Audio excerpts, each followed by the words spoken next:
Honey, I think you're right. This house has everything we've ever dreamed of. A huge master bedroom, an open kitchen, and a backyard with a fire pit and built-in grill. I can't believe it. Finally, our dream home. It's absolutely perfect for us. We owe our realtor big time.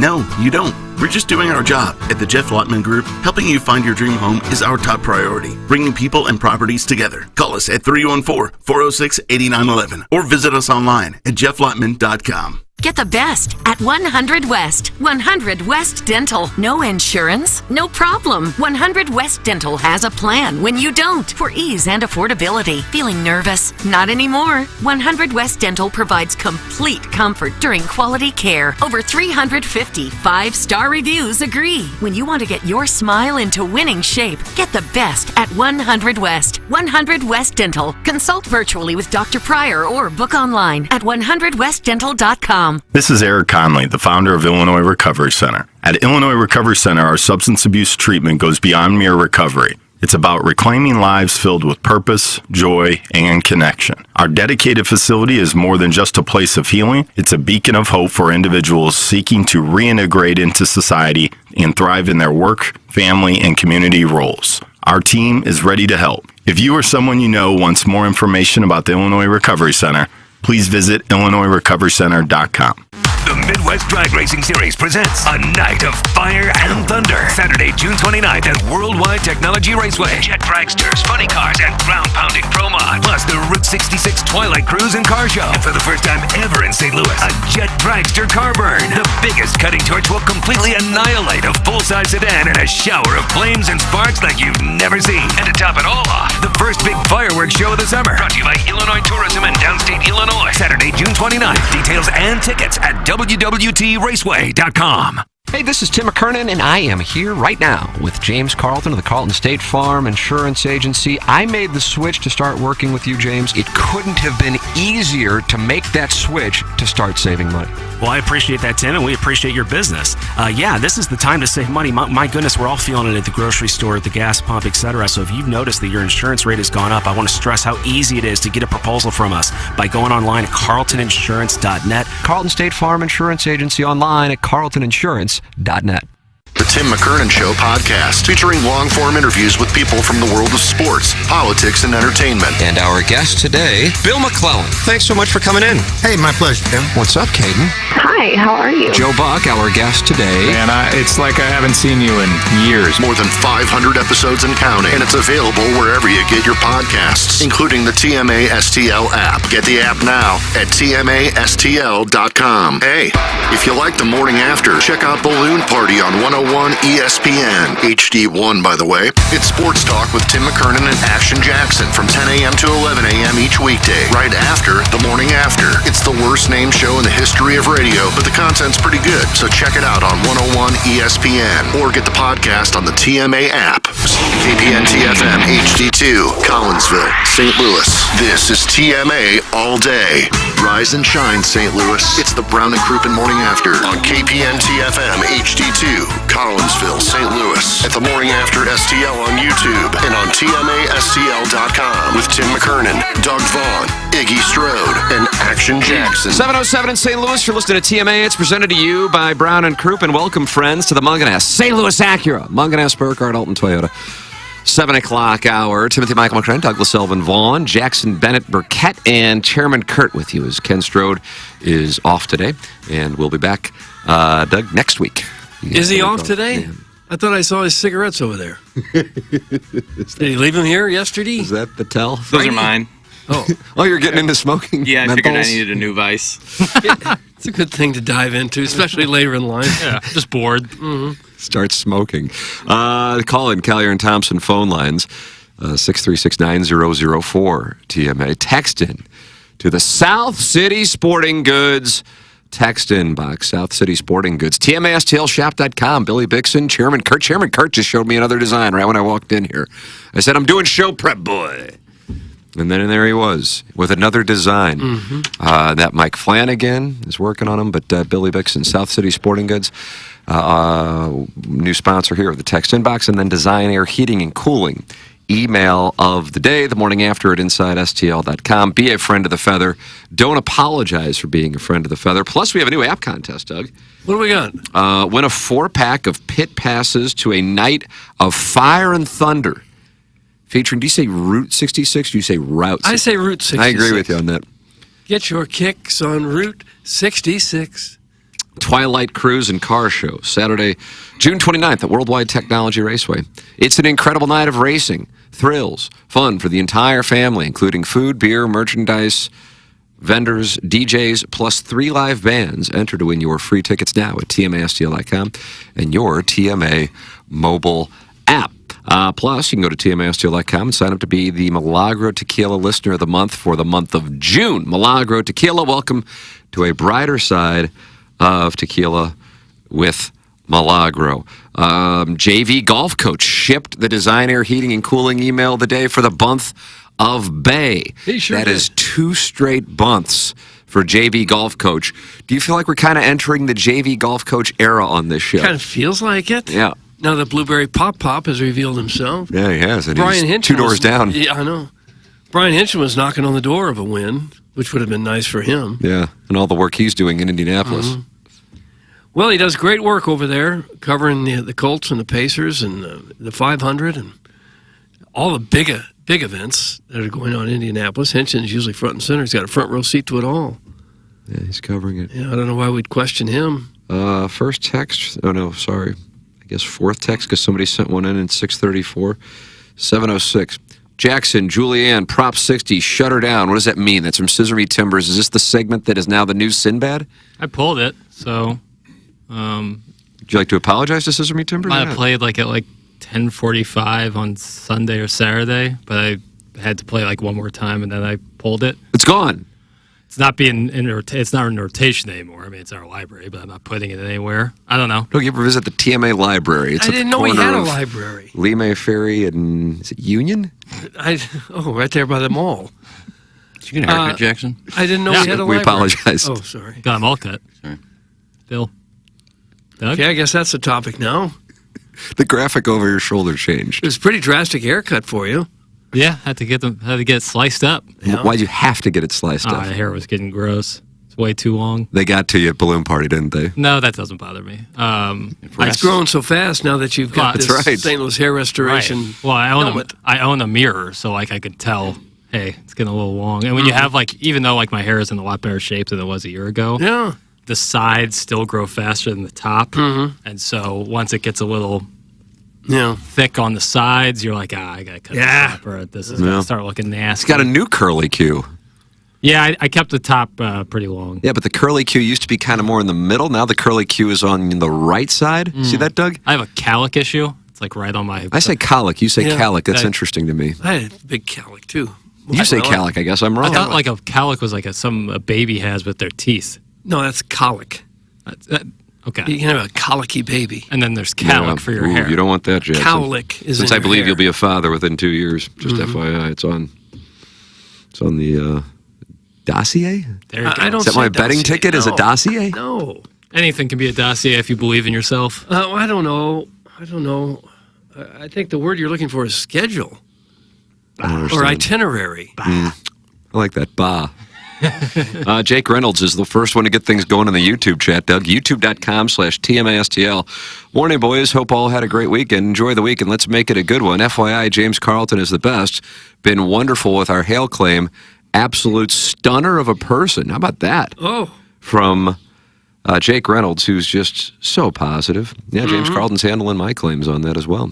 314-961-4800 or go online at carltoninsurance.net. Make the switch to James Carlton, and he'll make your life easier. He'll save you money, and he'll make your life easier. Seems like it, yeah. And I can't say enough good things about it, and I'm living that firsthand right now with hail claims for both me and my wife and our vehicles. It's James Carlton, 314-961-4800 or go online at carltoninsurance.net. If your insurance costs a leg and an arm, call James Carlton. State Farm. It's the Munganass St. Louis Acura, Munganass Burkhardt, 7 o'clock hour. Munganass Burkhardt, Alton Toyotas, stlouisacura.com, altontoyota.com. And get your... Should I just say it, Doug? Is there a better person in the world than Jamie Burkhardt? There, I said it. Well, I haven't met many. Thank you. I haven't met him. Yeah, he's just a peach of a fellow. He's done us right in so many different ways, from providing us some cars to get a chance to drive some of the great cars they have at St. Louis Acura and Alton Toyota. And he shows up to some of our live events very quietly. He's made some very generous donations without any fanfare at all. Takes care of our cars being serviced. The service department, you just nailed it right there. Yeah, Ryan Seiberg. Yeah. That's huge because you might not, need a new car or need a pre-owned car, but you definitely will need your car serviced at some point in the year, and the only place to go is Munganess. They're right there. Yeah. StLouisAcura.com, AltonToyota.com, 314-252-0029 is the secret number that takes you to the muckrakers. No, the muckety mucks. You're wrong on that. Muckrakers are guys who try to cause problems. What about sod busters? Oh, I like that. That's They'll like take you to the a sod farmer, busters. right? Who busts some sod. Jock Horror says, Tim is back, yeah. It's nice when someone misses you, but at the same time, I missed a show, and that's kind of concerning. You know what I mean? Well, like when you went cruising around the Mediterranean to check on your properties in Monte Carlo? Monte Carlo. Both of them. That was you were gone for however long, an extended period of time. Right. When you're gone for a day. Boy, it was a long 24 hours. Was it really, though? Did it hurt? Yeah. Oh. I like your Augusta shirt, by the way. Just by the by. Oh. Long dry spell when you're not here. Oh, you mentioned about We that. got through it, yeah. Liz did a good job. Yeah. People love Liv. She was here, sat in. But there's no one that could replace you, Tim. Nice. That was in the script. I read it. Tim's performance this morning is the best radio broadcast performance I've ever heard. How about that? Gosh. Whose voice was that? Someone not named Tim McCartney. Thank you. Thank you very much. Agreed. Angle of attack must be off. Is somebody breaking down somebody's swing in the YouTube chat? Stephen Mack. That's the one problem with the YouTube chat, because like the text inbox is a one-way conversation. They're only talking to us, but the YouTube chat can cultivate people talking to each other. Don PP, for example. And then we're just thrown right into the middle of someone's conversation about attack angle, maybe smash factor, all of the above. Attack angle in what? Golf? Yeah. They want to examine Jackson's angle at impact. Is that what they're doing there? What, did you put up a Or video of that's your the swing or coach's something? Ellis. Oh, The coach's Ellis. yeah, the brothers Ellis. That's right. I think that's John and Dean. You know them. Okay. Leafs, Bruins. Both. Although Leafs now is Craig Chief Berube. Blues got Drew Bannister, though, so it worked out. Seems like a massive W. Well, Rats on the ice, Doug. they were Rats on hoping the for ice. change would affect them like it did Edmonton. Well, one team had a much better roster, and sometimes yeah. that's important to talk about. And the best player in the world right now. Did you see that play he made last night, that first goal? Oh, I was in heaven. I'm telling you, the Oilers and the Rangers would have been gold. Take the Oilers. I don't know if the Panthers get the New York effect. Now it doesn't, but they're going to have to travel 7 hours. 2,743 miles, I think, is what I saw between the two cities. Is this the longest distance Yes, between? it So is. longer than Vancouver and Florida? Somebody will check on Well, that. I don't think they've ever had a Stanley Cup, Vancouver and Florida. No, I know. That but would probably be long. would that be the longest possible? I think it probably would be. Because Edmonton's up there northwise. Yeah. But this is the longest between two Stanley Cup cities. Okay, got it. And as I figure it, the Oilers are going to have to make the trip. If the series goes 7 times, they'll have to make that trip 6 times. So the NHL kind of does it like the NBA, where game 5, 6, and 7 I believe switch. so. That's correct. Okay. Yeah. I like that better. than Blues lost baseball Game does. 6 to the Bruins. When Doug, we just thought it was inevitable. The Chalice would be present that night. We did. Yeah. And then had to head back to Boston where they won it. And as they said, they knew they were going to win. Yeah, that's right. I remember the Blues here in Game 6, Boston Game 7. It probably means next to no fans will make that trip back and forth. There'll be a handful, maybe. Maybe for like when they play 2 games in Florida and Yeah. 2 games in Edmonton, but you're not going to go for the one. Can you God, imagine that's flying to Edmonton such a long flight. or flying to Fort Lauderdale for 1 game, losing, and then having to go back? God. Yeah. It just sounds horrible, doesn't it? To have to make 6 flights of almost 8 hours in length if it goes 7. Yeah. You'd think the home team will have a big advantage in that sense. Edmonton's really going to be hoping to sweep so they don't have to make that trip back to Florida. Although I don't think they will. But Well, Last night Doug they had- just issued a prediction. last night they had 10 shots on goal. I saw that. They were outshot And what, the 35-10. yeah. The fewest shots, tied for the record, fewest shots in a playoff game with victory. I couldn't spit that out very well. All right. But the 10 shots on goal tied for the fewest ever in an NHL playoff victory. Well, nice little stat, Doug. Okay, that'll do it for the hockey chatter. Joining us right now to give us his perspective. All right. Former Blues netminder. He will be the emergency netminder. Does a guy come down and play from the stands in the Stanley Cup final? Oh, what's wrong? Hold on a second. What's wrong with? Boy, I haven't even thought of that.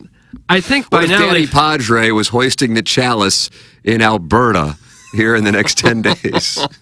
wouldn't that be a story? With the emergency goaltender in the Stanley Cup Finals. I assume they've got their top minor league guy up there. I'd have to think. But is it legal to bring him in to a game? Only if he's sitting in the mezzanine. But you could have like a lifelong Oil fan who hasn't seen greatness since the Great One, and they have to then take over as goalie of the Panthers in the Stanley Cup Final. Yeah, seems fair and logical.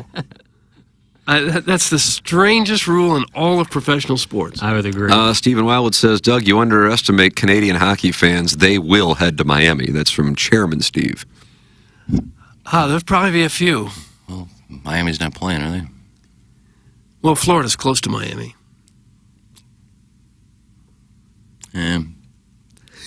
What? It's not Miami, though. It's Sunrise, Florida. It's between Miami and Fort Lauderdale, right? It's essentially Chesterfield to downtown Miami. Yeah. I kind of group in that whole Broward County, Fort Lauderdale into Miami. Two separate places, but kind of similar, like in the same family. Doug, I would imagine they're in Broward County. Yeah, I think they it are. is. Yeah. And Miami's what, Dade? Yeah, that's right. Yeah. It's all one big market. Yeah. It's all warm weather. Yeah. Yeah. It's all by the ocean. Well, that too. Sure is. Sure is. I offered my wife to the captain 3 hours after he won the cup. It's from the recovering alcoholic from Belleville and Webster Groves. How about that? Yeah. So what? He was at a party? He got to go to a Stanley Cup winning party. Could have just been a text. Took his wife and went up to Alex Petrangelo and said, "Here you go." That's what he wants us to believe. Congratulations. Take my wife. Is Petrangelo gonna raise the chalice again if Edmonton wins? Probably not, because he's not on that team. Yeah, that was an unfortunate mistake Say that Jackson for made on Balloon Party. Say that for Balloon Party, yeah. I already said it. And they weren't happy about it. I think Jamie Rivers was particularly perturbed. Yeah, well, I would like that. think Particularly perturbed. It's TMA. It's presented to you by Brown and Crouppen, and we are in our Munganess St. Louis Acura, Munganess Burkhardt, Alton Toyota, 7 o'clock hour, and we welcome you to be a friend of the Feather and text in to Billy Bixen's South City Sporting Goods. Text in box 314-881 TMA5. That Chairman Kurt Doug is designing 20th anniversary merchandise. Probably won't be necessary at the 20-year orgy, as most of us will be wearing leather per the invite. But boy, he's doing some nice designs is what he's doing. And then these golf shirts. He's holding us some boring golf shirts. They'll be available at tmastlshop.com. Is that going to be this week, Chairman? From talking to Billy late last week, it sounds like we're getting extremely close to launching, so I would not be surprised if it was this week. How about that? There it is, tmastlshop.com. What a great Father's Day gift that would be, Doug. Well, I don't know if that's what your dad is going to want to wear. I don't think my dad would have worn it. I think he'd love it. We got hats. Yep, doing that too, Billy Bixen. Sharp look, too. Big fan. Different styles. Yes, indeed. Did you say we're required to wear leather? The invite requests it to the orgy. Like a vest or a assless chap? That's up to you. It's kind of like Burt Reynolds' outfit in Deliverance. Kind of like a converted scuba suit, but leather. Yeah, we'd look tough and cool. Plenty of straps, kind of like what Vito wore, like the Village People outfit he wore. Oh, yeah, that was at hot. that club. Well, yeah, the little conductor hat. They were caught off guard when they saw him dancing with that gentleman. Speaking of champions, the fan page reached a new low last evening.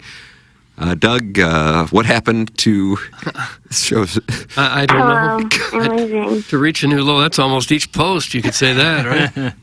Now, is this the fan page or is this the Reddit page? This is the fan page. What happened, Chairman? I didn't see it. I saw some discussion in the aftermath. I see 2 hours ago we removed content in TMA fan page that went against our community standards. That's probably the one. Okay. The problem is it doesn't Yeah, show us. It doesn't show us what it is. Right, so we can't police it. And it's so further. strange. Even the Tony, admin can't see it? No. Okay, this was 5 years ago. A gentleman shared a post in the group that went against our rules on sexual exploitation of adults. Oh. Facebook took it down 2 hours ago. So I don't think that's what... Glad they got to it, though. Yeah, I don't think that's the one. What? Do you know what it is? In the discussion I read, Does Jackson need to go in there and put on his sheriff's hat? I don't think the post is still there, but one of the just wonderful 7,000 members may have posted something from a local restaurant where maybe there was a medical emergency, and I do believe the person may have passed on. So, yeah, not great stuff. I think he might have snapped a picture or something. Of someone dying? If I understood what I read, yes. What a cesspool that page is. No, gosh. It's not very classy. Okay, I see this from a former KFNS board operator, Scott Stout. Mm-hmm. Was he a board operator, Doug, or was he a remote tech? Both? Was he both? I don't know exactly what he did. Scoots. Scoot Stout? Anybody else get to witness that fan page member that saw someone die at a restaurant tonight and posted pic of it along with a joke? Doug, you were on there and you texted me immediately. I wasn't. I was watching The Oil and the Stars. Damn pay. You missed a hell of a post then, Doug. Okay, I did. I missed it. Swing and a miss. Let's see. And of course, there had to be the guy who goes on afterwards and white knights the whole thing for likes. That's from Mr. Licks. You like that term, white knights? Not really. Really? I don't know what it means. Mr. Licks, call in and explain to Iggy what white knights mean. Explain it to us all. White Palace was with Susan Sarandon and James Spader, am I right? And it was shot in Dogtown? I think so. White Knight, I guess, is you're painting yourself as a hero. Yeah, you're coming in to be the savior. Yeah. Like Tim. Oh, God, Right. you had to say that. It's the right thing to say. Okay. Guys, the Strode man blocked me on Twitter for commenting everyone look at me under his post of him wearing those silver JoJo, how do you pronounce her last name? Siwa. Siwa shoes. That's from Los Lonely Boys. Now, who is JoJo Siwa? I think she likes attention. Am I right? Yes. Former teeny bop kind of star, Nickelodeon star. The kids love her, and she has some. She's like 21 years old and changing up. I don't know. Tim's right. She loves attention. Okay. But she was like from like the pageant circle thing. That's just as toxic as toxic. Oh, can be. really? I've always thought that was kind of like humble and right. agnostic. Yeah, exactly. Anyone here watch the latest Foreplay Breaking 90 video with Trent? So he did it. Coaches John and Dean Ellis. I did watch that. It was a fun watch. He did it, right? He broke 90. Doug, did he break Spoiler alert. 90? Oh, sorry. Ooh. Well, Taylor made a post about it. Trent. Who St. the John hell Vianney? is Trent? Was he class of 90? I don't know the years. 89? I don't know the years, Tim. Yeah, he's been working with Jeff Tillery, swing coach, and I believe he was out in Denver, Colorado, trying to break 90, and he went par birdie on the final three to just sneak it in there. Ooh, cats and dogs. Huh. Wow, that's impressive. Par birdie for what's his ballpark index? If he never has broken 90, he's got to be in the 18-20 range. I would agree with that. Buck Swope has a screenshot of the post. Of course, how's that? Figured he'd be right on it. He just sent me a text. So let's see. I was at, and then names the restaurant. Nice dinner. My buddy is related, so there's a photo of us on their Facebook. At the end of dinner, someone died at a table. Jeez. I took a pic and posted their lasagna was to die for. Oof. That's Swope posted that? No. He took a screenshot of the Swope has a screenshot of it. Oh. Who posted it? I was told it was too soon. Even my wife cringed. My point is, if I died at a table like Michael from The Godfather surrounded by friends, that's the way to go out. Michael didn't die like that in The Godfather. He died alone. Well, regardless of what happened in a movie 50 years ago, it's not up to you to determine how this guy would have wanted to die. Right. And to post it. Yeah. Yeah. Well, needs to put down the phone, maybe permanently. Or take them off the fan page. Block him! Block him! Block him! I, for whatever reason, was blocked from the fan page, and it really pissed me off. Well, there's a good reason to get blocked. Block him! It's not what you want. But that was not the notification, because the guy who posted it is not the notification that. I feel like people don't. Because the thing that was posted that was removed by Facebook was something from 5 years ago from a different person. People rarely get zucked like immediately. Like that takes a while. Like the stuff like that, they either take it down themselves or it's so apparent that it needs to come down. But zucking there's a lot more of that retroactive. Boy, we've scanned this for a while, and now 5 years later we'll take it down. Yeah, I wonder what that's about. And it's just their algorithm, their AI that scans for that stuff. I would think it would get knocked down almost immediately. Otherwise, it would lead you to believe there really is a team of people reading all these posts. No shot. It's sophisticated AI and an algorithm that finds stuff like that. And it still takes that long to find it? Yeah, that's what's so strange to me. I mean, this post that was removed this morning was 5 years ago. Doug Trent was 88, graduated with me. My dad cut in on him and his dad at the father-son dance. Dad, I'm sorry I texted this. R.I.P. That's from Chairman Stephen Wildwood. Yeah. So did Stephen Wildwood go to Vianney with him? Yeah, it sounds like it. Trent Green was a great basketball player, too, at Vianney. Went to Indiana University. He did, yeah. Is he the most famous Golden Griffin of all time? My good buddy, Dr. Jack Neerman. Yeah, he is a good friend of yours. Most of the doctor community are. I guess I'd go with Trent Green as Vianney's most famous graduate. Mark Lamping. It's a nice play. Yeah, he's up there in the business community. Where'd Shannon go? CBC? Yeah, he was a cadet. Mm-hmm. Cliff Polite and Neil Fiala both made the Cardinals from Vianney. Cliff Fleet, World Series champion, Yeah. 2005 Swolks. Yeah, but to be an NFL quarterback for a long time, I think For that your probably hometown team, Yeah, too. it'd be the most famous. Unless there's someone we're just not thinking about. Danny Mac. Dan McLaughlin's a play. Yeah. Nationwide, I'm sure it's Trent Green. I think that's the right answer, Doug. If you think nationally, Yeah. and that's what most people who live in St. Louis do. 314-881-TMA5 or call in 636-9004-TMA, and then you can email in for our Design Air Heating and Cooling email today, the morning after at InsideSTL.com. Design Air is online at DesignAirService.com. Seth Goldcamp, well, he's fourth generation, you're right. Mm-hmm. And that's 4 generations of not upselling customers, which is why they've been around for 4 generations. They fix it. Here's the issue. Here's what we can do for you. That'll do it. We don't need to sell you something else. It's Design Air Heating and Cooling. Doug's a client, Eggy's a client, I'm a client. Why don't you become a client as well? Online at DesignAirService.com. Design Air Heating and Cooling is the official HVAC provider of TMA and the Tim McKernan Show podcast. Design Air Heating and Cooling online at DesignAirService.com. Doug, how's the forecast look? I think it looks pretty good. Today it's going to be like, mid to upper 80s. Oh, Bill. And then possible thunderstorms tomorrow night, I think I saw. I think it's going to rain later this afternoon. Oh, Really? dear. That is not in the forecast on the Apple phone, but you see something. Going into the evening. Wow. And then a little. That'll be a big win for you, because there's not even an allocation of a percentage point for A that. little unsteady the next couple of days, but then Thursday, Friday, Saturday, sun, highs in the low 80s. Well, what are you seeing today that makes you think it's going to rain? Doppler. Thank you, Jackson. I'm just looking at the wind. You're looking at the wind, and you can tell it's going to rain? That's where the clouds are coming from. The clouds come from the wind.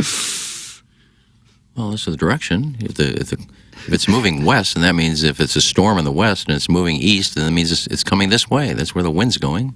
But you see a storm in the west? I see one coming out.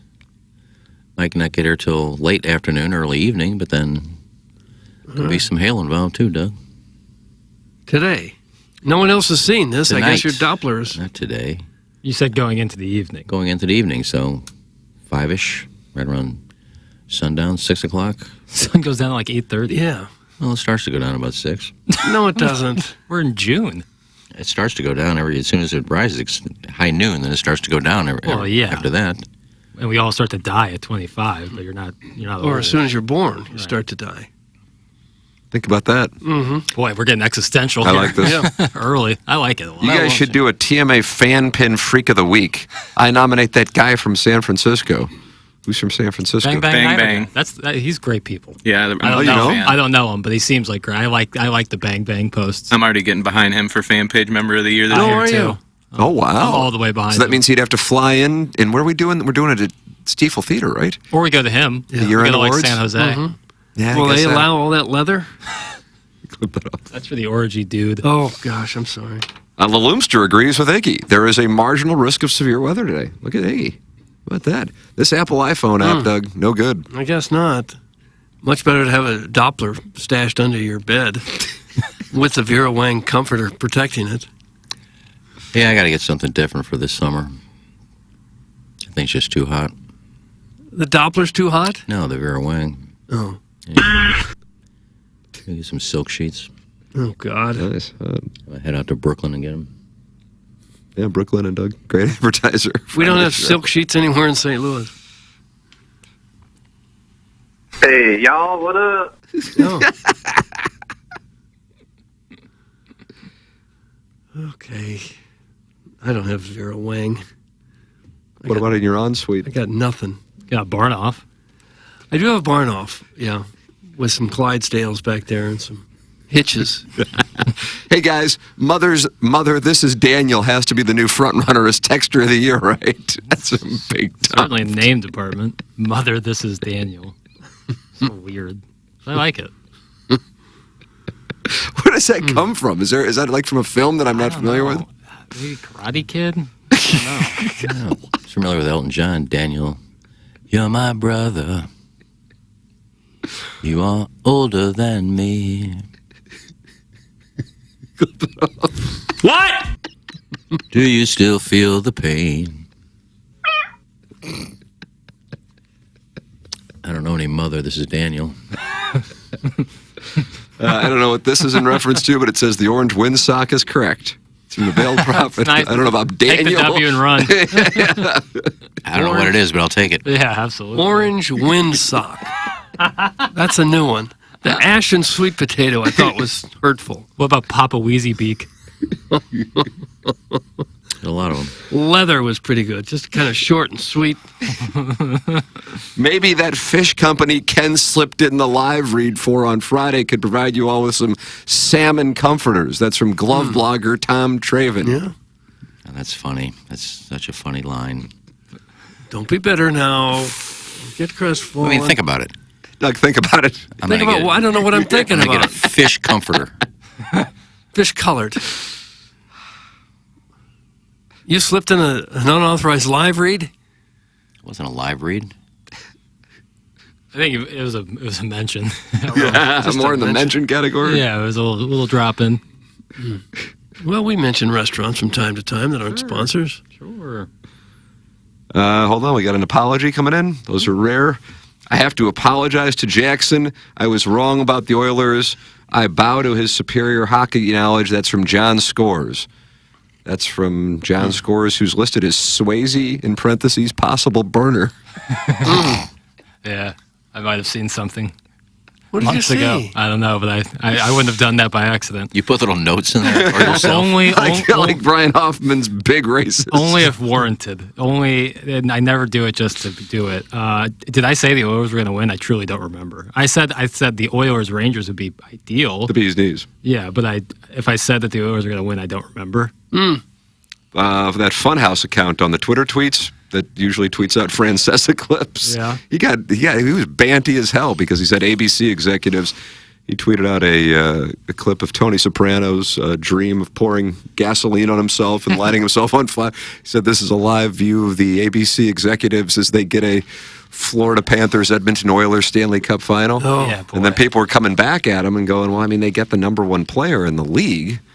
So what else could you ask for? But it's the market of Edmonton, and his contention is it's not good for ratings. So I think for hockey fans, they're probably excited to see McDavid in. His premise being they would rather have the market of Dallas, which is a very large market. Number 5 now. Yeah. Moved ahead of San Francisco, Oakland, I think. And so that was his premise. And then he started getting banty about that. I've always been puzzled by that too. Who cares what the network ratings are? If some network executive but is his upset, was the network executives. That's what his point was. He goes, I'm Right. not saying other people. He said the executives. That's my premise. Right. For like hockey nuts or people who are just big fans of the game, this is perfect because you get Matthew Tkachuk, a young star, versus Connor McDavid, the young star, and it's a pretty cool matchup. But for the casual But if McDavid fan, could have gone into Yeah. the Madison Square Garden and won a cup, totally different ball. then the attention of New York City and that which comes with it would have been good for the league. That's my premise. As a hockey fan, I'm looking forward to watching the series. You know what I mean? Yeah. That's. But yes, I would imagine the ratings won't be as good with Edmonton in there versus Dallas. Even though, as a hockey fan, I was big time wanting Edmonton in there. Yeah, your floor raises up so much, like to a major degree when If you you have get New York City and yeah, it's totally different. Dallas, I think, if I'm not mistaken, a Canadian team hasn't won it since like 1993. the L'Habitant. Yeah. The Oil was in there with Pronger in 2006. Mm-hmm. And were the Flames in there against the Lightning the year before? Or was that 2 years? I don't know the years, Tim. Gotta do show prep, man. I just know the last time to do show prep. a Canadian team won it. And the Panthers have never won, right? That's right. And the Oil hasn't won since 90. Panthers got close that year. They were throwing rats on the ice. John Van Beesbrook, did they lose to the Avalanche? I think so, maybe. I don't know. Kudos to the translucent one on the Skelly this weekend. I loved the new ones, including the segment when Iggy thought Jackson's last name was Jackson and couldn't explain why he thought that. It's from Jackson's lone wispy pube. Jackson. I do remember that because I was like my dad's birthday, and you said like "Happy birthday, Mr. Jackson." It's like I what was like- Brian Henson says. Yeah, I was like, that's not my last name. Thank you. I'm not really doing much different, but I appreciate it. Doug, the Senators lost to the Ducks in 2007. Chris Pronger was in that, except this time he hoisted the chalice. Ottawa Senators, Doug, in case you. Right, I know where they play. Okay, yeah. good. Capital of Canada. That's why they call the Senators. Yeah, makes sense. Good logo. It's busy. It is a busy logo. It's simple yet busy. Like there's a lot going on in the logo, but it's just a person's head. Yeah, Senator. Right. Hello, Senator. The Blues logo is pretty tough to beat. Yeah, it's a good logo. Tough home uniforms, but the logo's good. Cardinal logo is probably one of the greats of all time. Yeah. Navy Caps all weekend. Navy baby. Caps all weekend. Yeah. Except for Powder Blues made their return on Saturday. Those look terrible. I missed the game on Saturday's bat. So did I. Rangers Forest caught one right off the forearm, though. Yeah. I'm guessing you didn't miss much. Last got night's beat. game was probably the best game of the year. Last night's game was outstanding. Yeah, that was a good game to watch. It's fun to be able to watch them on ESPN. Yeah. Nolan Gorman kind of kicking it in high gear now here lately. Yeah, boy, that homer he hit last night. I don't know how he turned on that one. Did you see the ball Mason Wynn hit in the? I thought it was a the homer. ninth. I thought it was a homer. not a home run. You're really rights holding, man. No, I'm I thought disappointed. No, I struggle. It's the same thing. I have a But problem. the final replay they showed, it was clear it was not a home run. Right. The very last one was the one. But before that, I have the same issue with field goals, where if it goes over, But it didn't. I know, but it looked like it from the first couple angles they were showing. Like when it appears to go over, I can't tell if it's good or not. Like But I would- saw that and I'm like, oh God, was that a home run? I'll be wrong. And now when I have 4 hours of conspiracy theories that these, oh God, I need to go find another member guest to play in on Monday somewhere. But then they showed the final angle, and it was clearly right. The very so last, you believe that it was yes okay. on the very last, but they didn't show that last angle until the last second. And then I was like, okay, they clearly went in front of it. But before that, it was like, well, maybe because they were getting like a longer angle. Doug, did you say? Well, That's exactly what I It was said. It was that you could see him mouth. That's the best I can hit a baseball. Right? Oh, did you say that? Yeah, you could see him. You have to really drill it to hit it at the top of the foul pole. He cranked it. And you could tell he was upset because he struck out on the next pitch and he was furious. Right. Almost had the game-winning home run. Missed it by that much. Yeah. And I'm kind of the cause of the 2-run kind of run they had earlier in the game when he messed up the double play. 3 errors, Doug. How do you do? Well, it's going to happen to a young player, I guess. You hope it doesn't happen Well, for the very team. often. With the Cardinals losing 2 of 3 this weekend in Philadelphia and the Brewers winning 5 in a row, the Cardinals are 7 back, but they're in second place. Mm-hmm. And in the 1980s NHL, that is the baseball postseason format, the Cardinals are a playoff team right now. as the sixth wild card, or as the sixth playoff team in, which means they will win the National League. Because that is what has happened each of the last 2 years in the baseball playoffs. You play 162 games, you finish in sixth place, and then you go to represent the National League in the World Series. Right where they want to be. That's exactly right, Hickey. They're a half game up on the Giants and the Cubs. A lot of people talking about the Nationals when they can figure out who plays for them, and they're a game and a half up on the Nationals. Doug, you love their second baseman, Luis Garcia. Yeah, this is a scrappy player. It's a good ball player. He's a good baseball man.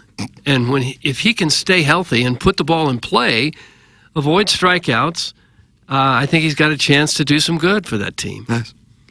Defensively, he's solid. If the ball's hit to him, if the ball's not hit to him, yes to him. And, as a base runner, he's a heads-up kind of guy. Yeah. He's the kind of guy you want on your ball club. Keep an eye on the Pirates. They're 2 back of the Cardinals. And the Reds are giving no quarter and wanting quarter at the same time? It seems like, they have decided to start wanting quarter. They're 3 back of a playoff spot. So the Marlins have won 35% of their games, and they're only 8.5 back out of a playoff spot. Yeah. Really? Come the fish. Jim, do you call him Bowden or Bowden? I think it's Bowden. He wrote a piece this morning for The Athletic. And this is what he said about the upcoming trade deadline. Cardinals' recent hot streak has put them near 500 after a poor start. The acquisitions of Sonny Gray, Lance Lynn, and Kyle Gibson have all paid dividends. Gray's pitched like a number one, while Lynn and Gibson have kept them in most games. Goldschmidt and Arenado have been playing like age and decline are starting to catch up with them. Some of their young players they had high hopes for, like Lars Nootbaar and Jordan Walker, have not lived up to expectations. Mason Wynn's been a real bright spot on both sides of the ball. Early trade deadline needs? Well, just like in the offseason, the Cardinals are focused on trying to acquire another veteran starting pitcher. They consider themselves buyers at this point, which I am not buying. In fact, I think they'll be sellers at the trade deadline. That's Jim Bowden in The Athletic this morning. Boy, I don't. Not if they're still in the mix. They won't be sellers. I don't think they will be at all. Who does he talk to say the Cardinals consider themselves buyers? Doug, who is Jim Probably Bowden? nobody. Yeah, nobody, just make it up. Yeah. I mean, they did, I guess you could say they did sell last year. Well, 100%. But they weren't even close to the race last year. Now, this year, they're in the playoff mix right now, and they're going to sell their team. I don't think they will. How many games back of a playoff spot do you have to be considered in the At what time of the season are we talking about? July 31st, I guess. You've got to be about 6 or 7 out. I was going to say 6. 6 games, you're in it. Anywhere more than that, you're on the periphery at best. As of June 3rd, that would mean 2 teams are out.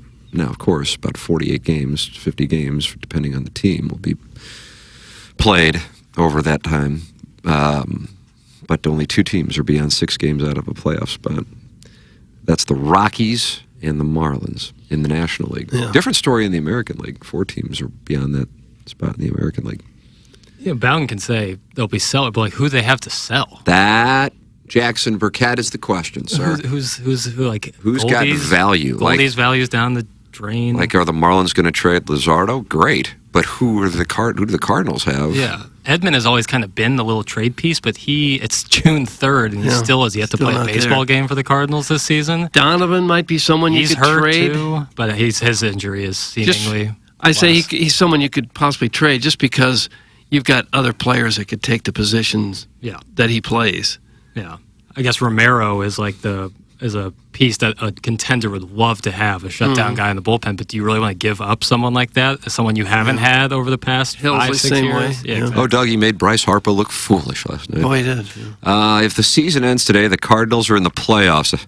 How disgusting is that? Turn that sport into a parking lot and build whorehouses for ladyboys? Hey! From the recovering alcoholic. Gosh. That's what they're going to do? They're going to tear down the sport and build whorehouses for ladyboys? No, they're not. You don't want them to be in the playoffs? Has Manfred said that they're going to build whorehouses for ladyboys? I'll never know about him, but I don't think he's gone that far yet.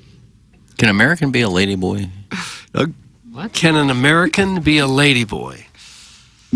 Can you define ladyboy for me, please? A man who dresses up as a woman. Time to take a break. Yeah, we got a lot of those. We got plenty of those, don't we? I don't know. I see ladyboy videos. They're not Americans. Well, is it possibly because it's more accepted over there? It's more of a thing? What the hell are you talking about? I really don't know. You're a gentleman who enjoys a dry rub once in a while?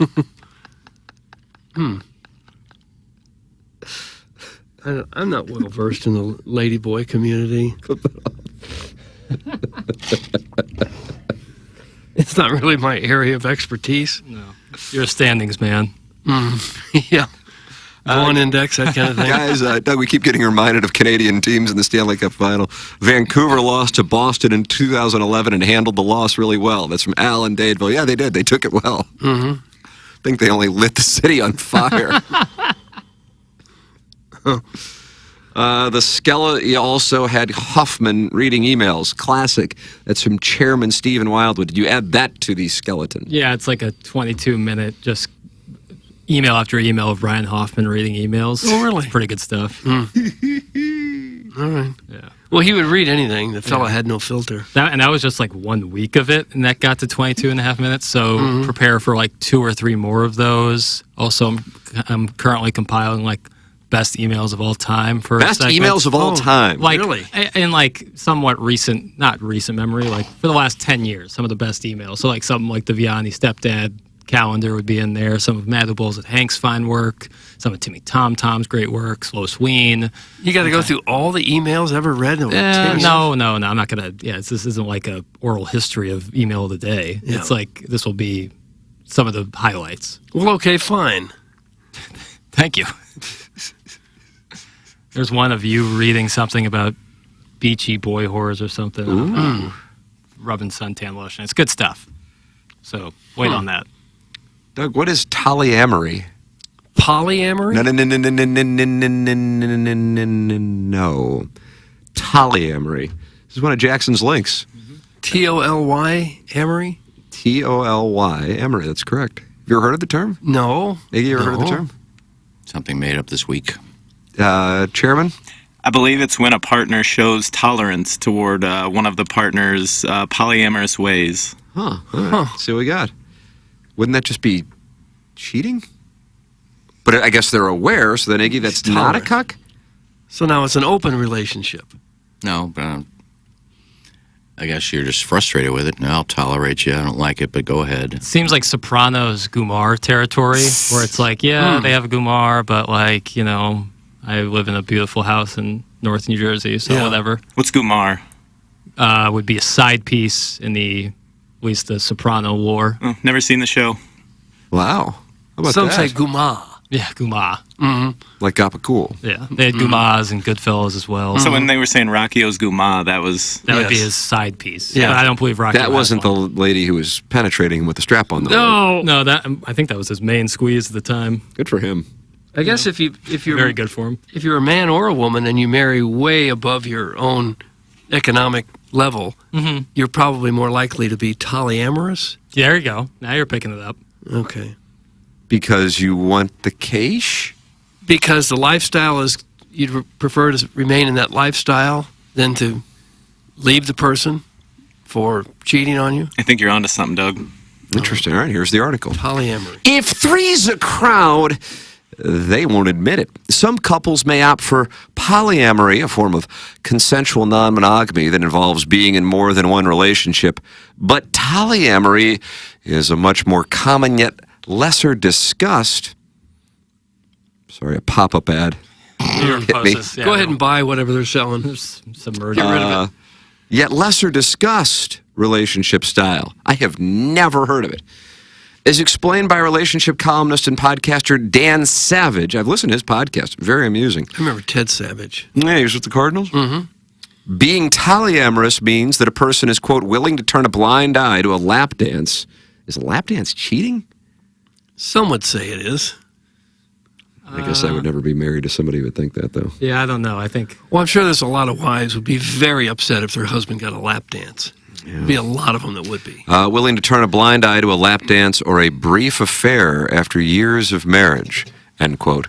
In the process, they instead focus on all the ways their spouse demonstrates their commitment and shows their love to somehow make the cheating tolerable, he says. Quote, these people aren't fools or dupes. They're not to be pitied. They know what they signed up for and long ago made peace with what they got, Savage said on an episode of his podcast. They're willing to put up with it, a certain amount of it, reconciled to it, willing to tolerate it. They are, in a word, polyamorous. Okay, we got to it, didn't we? While polyamory is discussed and consented upon by both parties, polyamory is not. It is a way of maintaining the relationship but not endorsing the non-monogamous behavior. Marie, do you pronounce it Thuin? Do you pronounce it Thuin? I've never even attempted to say the word. She's a relationship coach. Okay. Author and researcher, she says that this kind of relationship is likely common. Wow. It is, according to Leanne. Do you say Yao or you? I say Like Yao. Yao. Debbie Yao. Mm-hmm. Good, better, best. Never let it rest till you're good as better, and your better is best. She felt like she needed to really enunciate those last words so we knew exactly what she was talking about. Got it, Deb? Leanne Yao, maybe a relative of former Billiken athletic director Debbie, told the New York Post probably, unfortunately, the most common form of non-monogamy. Oh, wow. But she's kind of adding her own little opinion Mhm. on that one. Keep it to her homeboys. Thuin pointed to high-profile couples like Bill Clinton and Hillary Clinton as examples. Fictional lovebirds like Cameron and Daphne. Doug, Cameron and I don't know Daphne. who the hell that is. If it's common, why do we have to go to the fictional characters? Yeah, fair question. Played by Theo James and Megan Fahey in White Lotus, are also a prime example of polyamory. The pair had extramarital affairs with other partners, and while they both knew, they didn't raise any concerns. The relationship coach said that some people may not think monogamy is realistic or possible, acknowledging that infidelity is a likelihood, but, quote, it needs to be kept discreet in order for people to save face and maintain the public appearance of monogamy. In a way, Debbie Yao's sister said, it preserves the person's innocence if they pretend it isn't happening. Furthermore, societies where gender equality is less advanced tend to have dual standards when it comes to these expectations. Women are expected to tolerate their husband's infidelity while remaining monogamous. I'm so sick of the patriarchy. Flip that off. Yeah, this is it's like a don't ask, don't tell kind of form of non-monogamy. Yeah. Where you're probably cheating, but if I don't know and I do something and you don't know, then we can just go back to bed together every night and everything's fine. I wouldn't think it's that uncommon especially for women whose husband has become very successful and wealthy, and he plays around and she maybe knows about it a little bit, but has got such a good life beyond that, he puts up with it. Right. Mr. Nipples says polyamory equals most Ledoux wives. That's what Mr. Nipples. So I he's don't done know a study, about and that. his study says most Ledoux wives. I don't know that we could pinpoint that to Ledoux proper. Mr. Nipples did the study.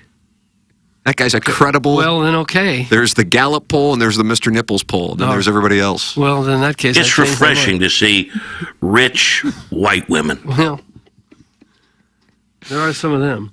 So I guess that means all of professional athletes' relationships are polyamorous, Doug. That's Yeah. Mr. Licks. And I got to be honest with you, as I was reading this, I was thinking, I think I know a lot of polyamory now that I know what it means. Yeah. You're 25 years old and you're married to somebody making $9 million a year. He goes on a road trip. You don't know what went on. Probably something, but do you care that much? Right, especially if you don't know, like if you never know. Yeah. Like, it's like, just don't ever tell me, and I won't ever have to think about it. And maybe you've got a couple kids kicking around and you don't want to. Don't be out in the town, going to a nice dinner with person, but if they come to your hotel room later that night, what happens, happens. Right. And maybe I'll, see the fitness coach or something, and he's Fitness looking real coach. good. He's oiled up. Same one that got Giselle. Mr. Lick says, you shut your mouth, Mr. Nipples. It's all the cats outside of Ledoux that try to claw their way in. That's from Mr. Licks. Claw their way in. It's filler season. And that's the way you get the filler, and then you get into Ledoux? Is that the deal? And then you I become think so. polyamory? Yeah. Yes? I think so. Like if you were married to a woman making boatloads of money, and she might have fooled around on you once or twice. And she's like drop dead gorgeous. Yeah. I mean, would you kind of be tempted to turn a blind eye to that and say, okay, I can live with that, I guess? Yeah, certainly the conversation would be different if the Yeah. circumstances were not like that. Right. You know, given those circumstances, a lot more might get tolerated. Mhm. Yeah, I like this polyamory It's definition. your link. I mean, you shipped it. But it's a good definition. Like it's definitely a thing, Mhm. and so to put a name to it, I think is good stuff. More socially progressive societies are closing the infidelity gap, according to, you say Thune? Is that right? Thune? I've always said Thune. since you Giving brought it either up. person an equal chance at ending up in a polyamorous dynamic. So, Doug, as societies become more progressive, both parties cheat on each other. Well, there's probably a lot of that going on too. Yeah. So, like in the United States, which is more progressive than, say, some of our friends in other lands, there is more of women cheating because we have evolved as a society. Probably so. All right. Yeah, I'm probably learning so. things here in the Munganess, St. Louis. Well, area. there are some countries where if the woman cheated, she'd be murdered. That's right. That's right. I'm spreading my legs like the Dickens. Come on, that? Plowsy. What do you call it when your wife bangs the local radio and media heroes in our town? That's from the recovering alcoholic. Gosh. High definition 2. What if my wife's not successful at all, and to be honest, not all that much to look at? Doug, that's from Mr. Big Cream. Do you have an answer for that? What if is the question? Right. He's asking for a friend.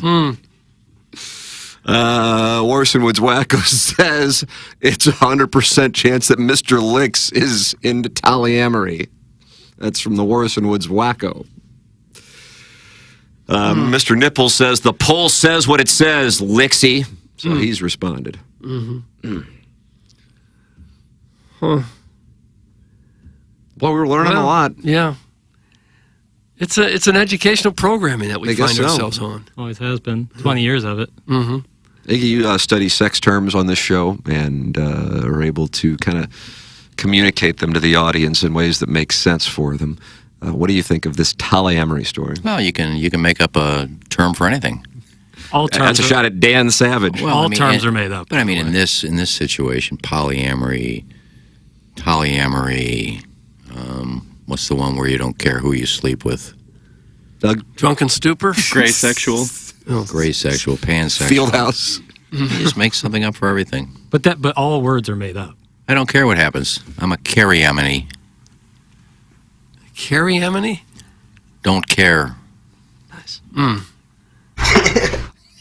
You suppose with takes like this, a person could get college credit just for listening to this show? I would think. Yeah. Yeah. And Capstone hours. who cares? Who cares?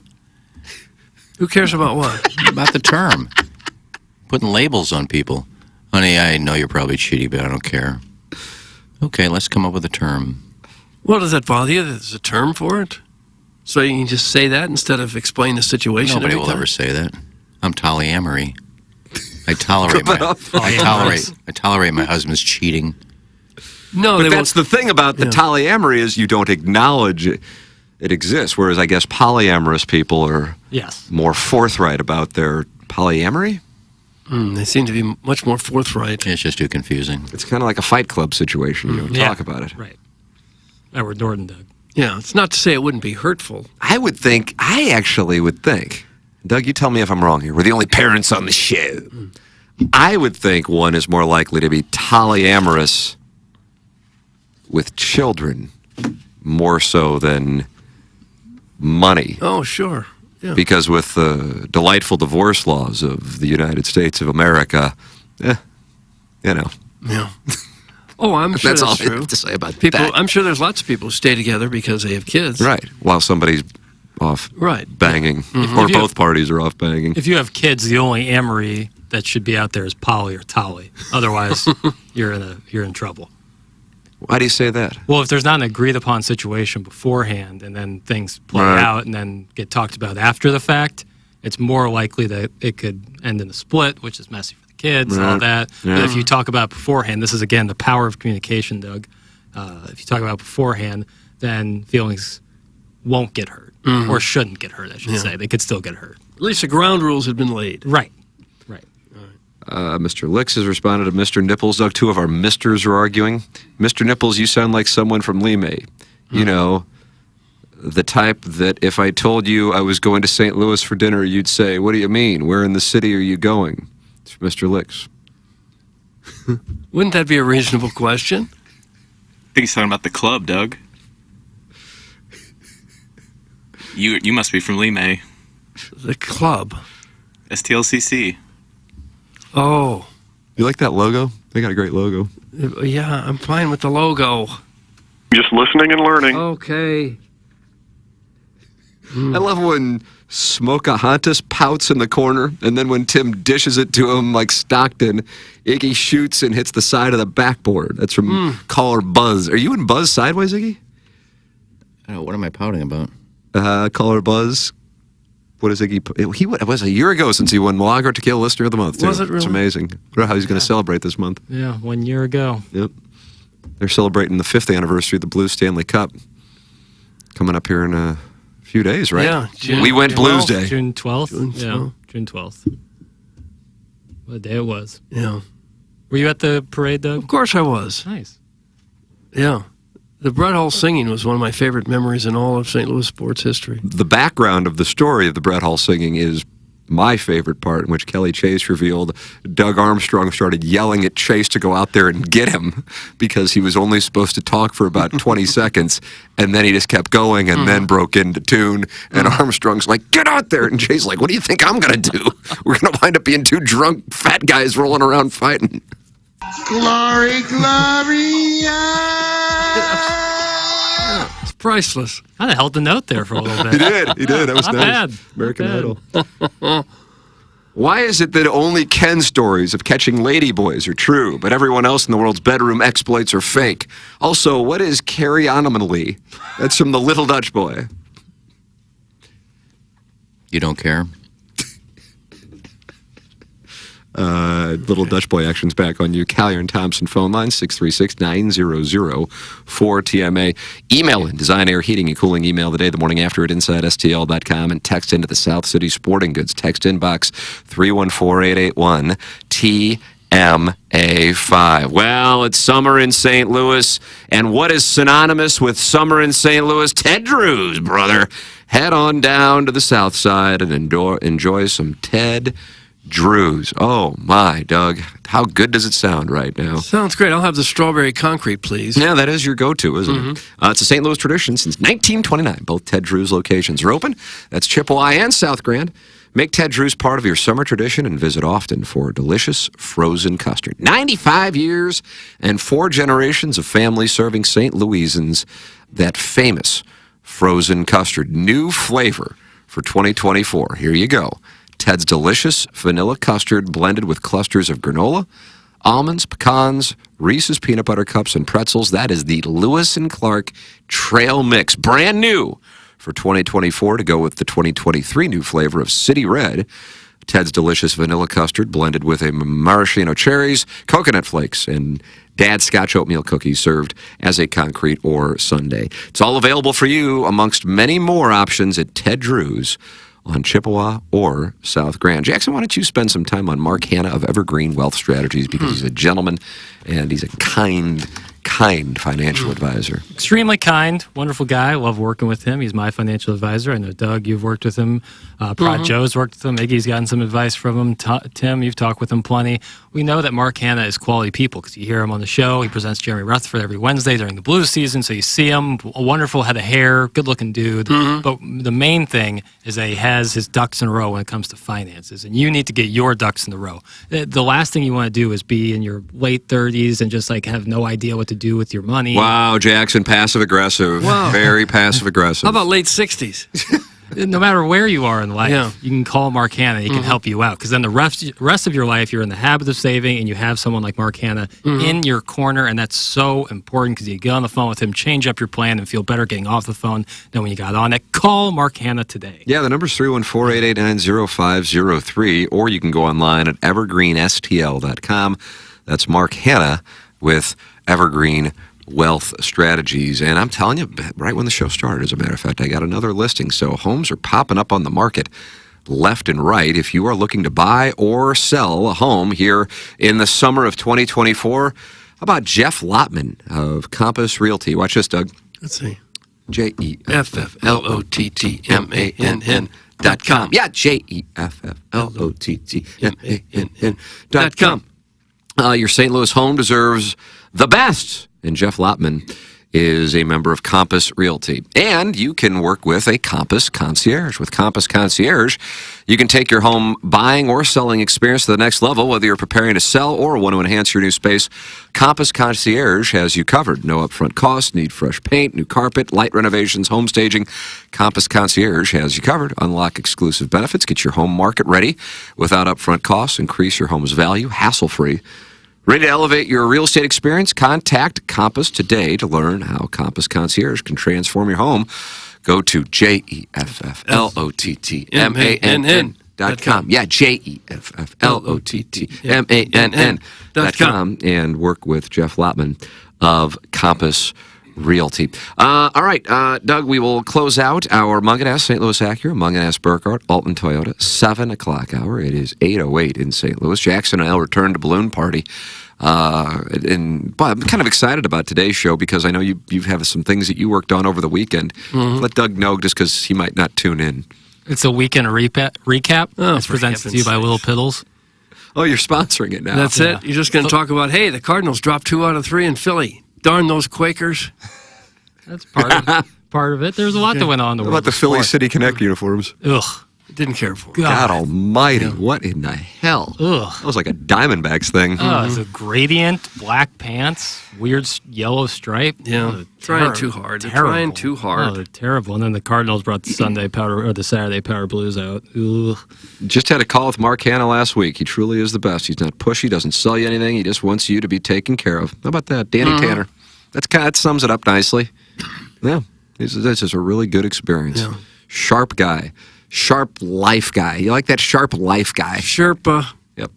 Mark Hanna, 314-889-0503, or go online at evergreenstl.com. I was thinking that maybe the Cardinals' division winning chances would go down and make it more appealing because it was at plus 700, but it's still at plus 500. It doesn't do it for me with the Brewers now having a 7+ game lead. Yeah, they still have a big starting pitching issue. I would think that the books would reflect that.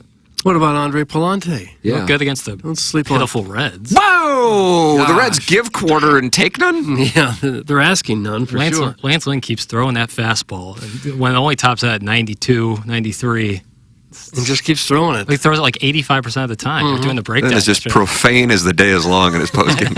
He just lets it rip. I love Lance Lynn. Cardinals will face Justin Verlander tonight, Doug. Yeah.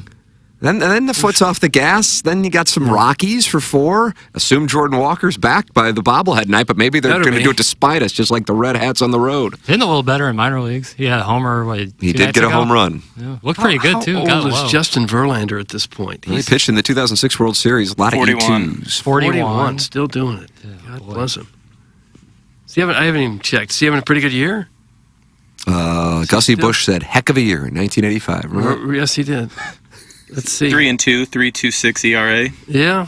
Well, that would make him the Cardinal Ace. Yeah, it sure would. It sure would. Yeah. He was like competing for the Cy Young like a year or 2 ago. 2022, he was 18-4 with a 1.75 ERA. Jesus. At 39 years old. Holy mackerel. Did you see his body when those picks with Upton leaked? There's not a muscle in that thing, but somehow he still gets it done. Real pitcher's body. Tall. Probably flexible as the day is long. A little extra weight. Yeah. You like the pictures of his body? Big legs.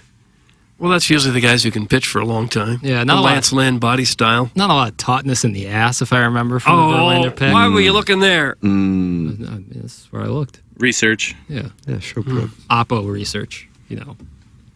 Well, Whitey Herzog used to always say that you don't want to be too strong. Go eat a steak. Remember he'd say that? You don't want to be Whitey Herzog? You don't want to be too muscle bound.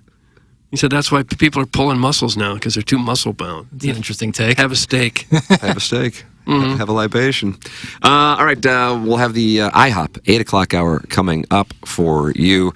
Doug, we've got playoff football in St. Louis. Orson Woods Wacko and I member guest recap, Munganess Daily Fantasy Sports recap, Design Air Heating and Cooling email of the day, and then a balloon party. What is it called? The weekend wrap up. Yeah. Doggies played the goat. Yeah.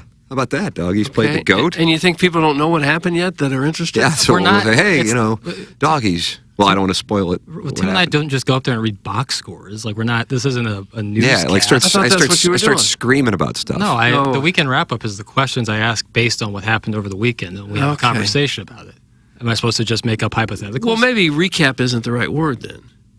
What would you, like referendum? Weekend analysis or something, or something catchier than that. But recap just sounds like you're going to say, well, the Cardinals lost on Friday and then they lost on Saturday. Then I'll be darned if they didn't come back and win on Sunday. There's your recap. Sounds like you're going after Larry. Do you want to come on the show? Because that was pretty good.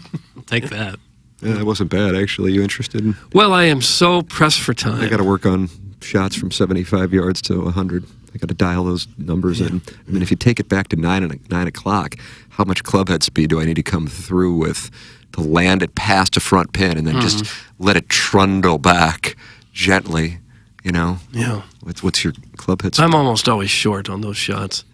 I still haven't realized that if I hit high shots, like with a pitching wedge, the ball's not going to roll much after it hits the green. So I'm forever putting it well in front of the flag and somehow expecting it to run to the flag when it's like dropping out of the sky. I saw someone say that a great wedge player never swings a full wedge, never takes a full swing with a wedge. I think great wedge players would probably agree with you. Yeah, take a longer wedge and just hit it 75%, compress it better. Oh, it's compression season. Okay. Welcome to compression season here on TMA. It's presented to you by Brown & Croup, and this closes out the Munganess. St. Louis Acura, Munganess, Burkhardt, Alton Toyota, 7 o'clock hour on TMA. KPN-TFM HD2, Collinsville, St. Louis. This is TMA All Day. Rosalita's Cantina is known for having the best patio and the best Tex-Mex in town. From carne con cerveza to shrimp diablo, the amazing menu at Rosalita's is full of classic Mexican dishes. Plus, it's always time for a margarita. Rosalita's has the most delicious house and specialty margs in town. Enjoy happy hour specials Monday through Friday from 3 to 6 and brunch at the De Pere location on Saturdays and Sundays from 10 to 3. Check out RosalitasCantina.com or visit the downtown or De Pere location today. Time to get your fiesta on at Rosalita's. If you want a first-class, top-of-the-line, high-quality interior remodeling job, you know who I'm going to suggest. Collier & Thompson. Known for their kitchen and bathroom remodels, Collier & Thompson is where you go when you want your remodeling job done right the first time. Collier & Thompson doesn't just do large remodeling jobs. They do plenty of man caves, bars, offices, pretty much anything inside your home. Check out their 10,000-square-foot showroom next to Uncle Bill's Pancake House on Manchester. Let them bring your dream remodel to reality. CollierandThompson.com. Hey, this is Tim McKernan, and I am here with a great TMA sponsor, and that is Longo Biggs Injury Law Firm. And you may hear a bunch of out-of-state law firms advertising here and there all over on billboards and so on and so forth. But the thing is, oftentimes their goal is to just settle and move on. And that's not what you guys do. Yeah, this is CD Longo, and you hear us talking a lot about maximizing the value of cases, but what does that actually mean? Well, as Tim said, there's lots of personal injury lawyers in St. Louis, and everyone handles cases differently. We focus on getting the highest dollar amount for your injuries, not just getting a resolution quickly. We're constantly tracking all the settlements and verdicts in the area. This helps us advise our clients on whether a settlement offer is too low. And if the amount of compensation being offered is too low, we are happy to file lawsuits and proceed to trial to ensure our clients receive an amount that is fair. Visit our website or Google us at Longo Biggs Injury Law. The choice of a lawyer is an important decision and should not be based solely upon advertisements. Hey, this is Tim McKernan, and I am here with Seth Goldcamp of Design Air Heating and Cooling, and I have been a long-time Design Air client. What separates you guys from everybody else? It's becoming more common for companies to just get their foot in the door. They try to come up with different ways to upsell. They try to see how much they can make off of a customer as opposed to, hey, we're in there to do a service. We're going to do it well. We're going to do it for a fair price. I don't know how many emails I have received from our listeners who experience the incredible customer service Design Air Heating and Cooling provides. It's Design Air Heating and Cooling, online at designairservice.com. Hi, this is Chris Pondoff from Illinois Recovery Center. As someone who battled alcoholism and addiction for 20 plus years, I understand the dark places you can find yourself stuck in. Alcoholism and substance abuse takes a heavy toll on your body and your mind, but you can overcome it. Start your journey to recovery at the Illinois Recovery Center, a rehab treatment center that provides comprehensive and customized rehabilitation addiction treatment. If you or a loved one are struggling with addiction, please know that there is hope. Visit IllinoisRecoveryCenter.com today. The Midwest Drag Racing Series presents a night of fire and thunder. Saturday, June 29th at Worldwide Technology Raceway. Jet dragsters, funny cars, and ground-pounding pro mod. Plus the Route 66 Twilight Cruise and Car Show. And for the first time ever in St. Louis, a Jet dragster car burn. The biggest cutting torch will completely annihilate a full-size sedan in a shower of flames and sparks like you've never seen. And to top it all off, the first big fireworks show of the summer. Brought to you by Illinois Tourism in downstate Illinois. Saturday, June 29th. Details and tickets at www.raceway.com. Biggie's Restaurant and Bar has been a staple of the community for over 30 years and is serving your favorites like the steak sandwich, waffle fries, and so much more. It's not just the food that's rocking. With a full bar and patio, Biggie's is the perfect spot for lunch, dinner, and a little laughter. Biggie's original hours are back. Open 11 a.m. till midnight, Wednesday, Thursday, and Sunday. And 11 a.m. till 1 a.m. on Friday and Saturday. Check out the full menu at biggiesrestaurant.com and stop in today. Open up your TMA mobile app to win a 4-pack of pit passes to a night of fire and thunder, featuring the Route 66 Twilight Cruise and Car Show Saturday, June 29th at the Worldwide Technology Raceway. That'll be fun. Bring out the whole family for a night filled with jet dragsters, ground-pounding pro mods, funny cars, and for the first time ever in St. Louis, a jet dragster car burn. Oh, this is my wife's car. It's an incredible night of racing, thrills, and fun for the entire family, including food, beer, merchandise vendors, and DJs, plus 3 live bands. Enter to win your free tickets now at TMASTL.com and on your TMA mobile app. It's the Brown and Crouppen Morning After. KPNT FM HD2. Collinsville, St. Louis.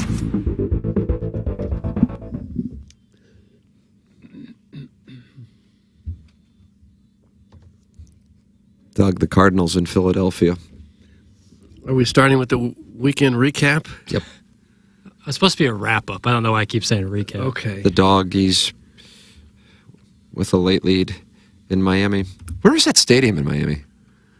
Do you know? I don't know. It wasn't built when I was there. I think it's Coral Gables, I want to say. So a little south of... That's where the university is. I think that's about where it is. Could be wrong there. I would be surprised if it was, because that's mostly residential, Coral Gables. Pretty nasty area, right? Like, no. Not somewhere you want to live. No, it's nice area. It's rough there. It is rough. It's like Homestead. It's close to roughness, but it's nice. And it's expensive. I had a buddy from Homestead. He said it was... I go, when you tell people you're from Miami, he's like, yeah, they think one thing, but I'm from Homestead. It's not. Homestead's kind of Florida Hoosier. It's south of. Yeah, it's like one of the last things south of Miami. Absolutely leveled by Hurricane Andrew. Yeah, absolutely brought to its knees. Anytime there's a hurricane there, it's like Homestead's always getting hit on it. Yeah. He later moved to Broward County. He did move to Broward County. One of the worst things that happened during that hurricane was it leveled a big, I think the word is herpetarium, big snake-like museum, snake zoo. It leveled it, and all the snakes slithered out into the Everglades. Oh, it's like your dream. Yeah, yeah. A lot of them that weren't supposed to be there, like some of the pythons. Invasive species. Yeah, yeah. Yeah, that was maybe the worst thing that happened in the entire hurricane. Really mess up an ecosystem like that. Yeah, it sounds like the start of a horrible movie. Yeah. It's the IHOP 8 o'clock hour here on TMA. Timothy Michael McKernan, Douglas Elvin Vaughn, Jackson Burkett with you. Today's the last day that the chairman will be leaving early. Yep. Chairman emotional. Mm-hmm. Yep, that chapter of my life is finished, and I am excited as the dickens for this new one. How are you? How about that? Better hours now? Oh, Doug. You going to do a social media announcement that says, what is it, Doug? Some personal news? Yeah, I think I'm going to go You always live. send those. I feel like you send those out like weekly. Constantly. Yep. I announce it on the TMA Reddit. Did you do an AMA? You were talking about doing an AMA. No, I pussed out. Jackson, did you do the AMA? Did I do it? No. It would. There's no point. Like, you're doing it with someone's name is like, John, was it John Loves Bonbons? Oh, yeah, it's your name. Yeah, like Holes Among Us or something. Holes Among Us? That is true, though. There are holes among us. Right. Think about that. Well, there better be. Holes Among Us 03 says, Jackson, you stink, Why are you on the show? Like, what am I supposed to say to that? Nothing. So there's no point. Blocking. If people want to conversate and do whatever they want to do Don't in there, say conversate. That's cool by me, but I'm not going to join in. Post an announcement on LinkedIn, KG. That's from coaches John and Dean Ellis in the YouTube chat. I got no need for LinkedIn. I got a new gig. I'm excited about it. I'm not going anywhere.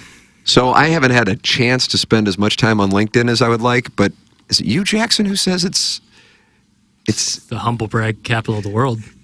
It's not, it's not even humble bragging. It's just straight I thought bragging. that had a legitimate business purpose. It does. It's to market yourself. So to market yourself, you brag about yourself. Like, hey, I just got a promotion or set this sales record. Look at me, haha.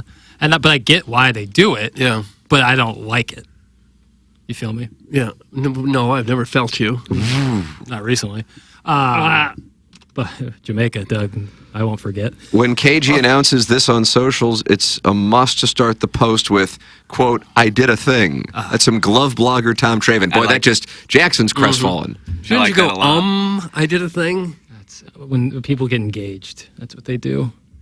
I did a thing? Really? That's what you say? A thing, yeah. And then once they're about to, like getting ready the morning before, it's every person saying, let's get you married. Oh, gosh. I'm cool with the little cliches, just a little more originality. Posting on LinkedIn is a very middle-class thing to do. That's from Mr. Licks. I don't know whether that's middle class. Are you saying the K1s don't post on LinkedIn? I think a lot of business executives are on there, aren't they? Yeah, looking for talent. So people post what they do well at their job. Yeah. And then they comment on others, like, proud of you. All right. You know, I don't know. It's just not for me. It's like a bunch of corporate jargon stuff that kind of makes my stomach turn. Right. Somebody does not like people making fun of LinkedIn. Tell Pepe LaPale that HD2 radio producers aren't allowed on LinkedIn. So there's a filter to keep out HD2 producers, but HD1. I wouldn't doubt it. Again, like, I get some people using it, but I would be shocked to, like, if I could actually talk to someone honestly, like, how good do you feel about posting what you just did on LinkedIn? Probably not, but I had to do it. Yeah. LinkedIn is another boomer form of social media. That's from Pug in the East Village. Okay, It's not even social media. 100% LinkedIn is for massive boners who need attention. That's from the TMA Reddit Insider. Isn't it basically a resume? What?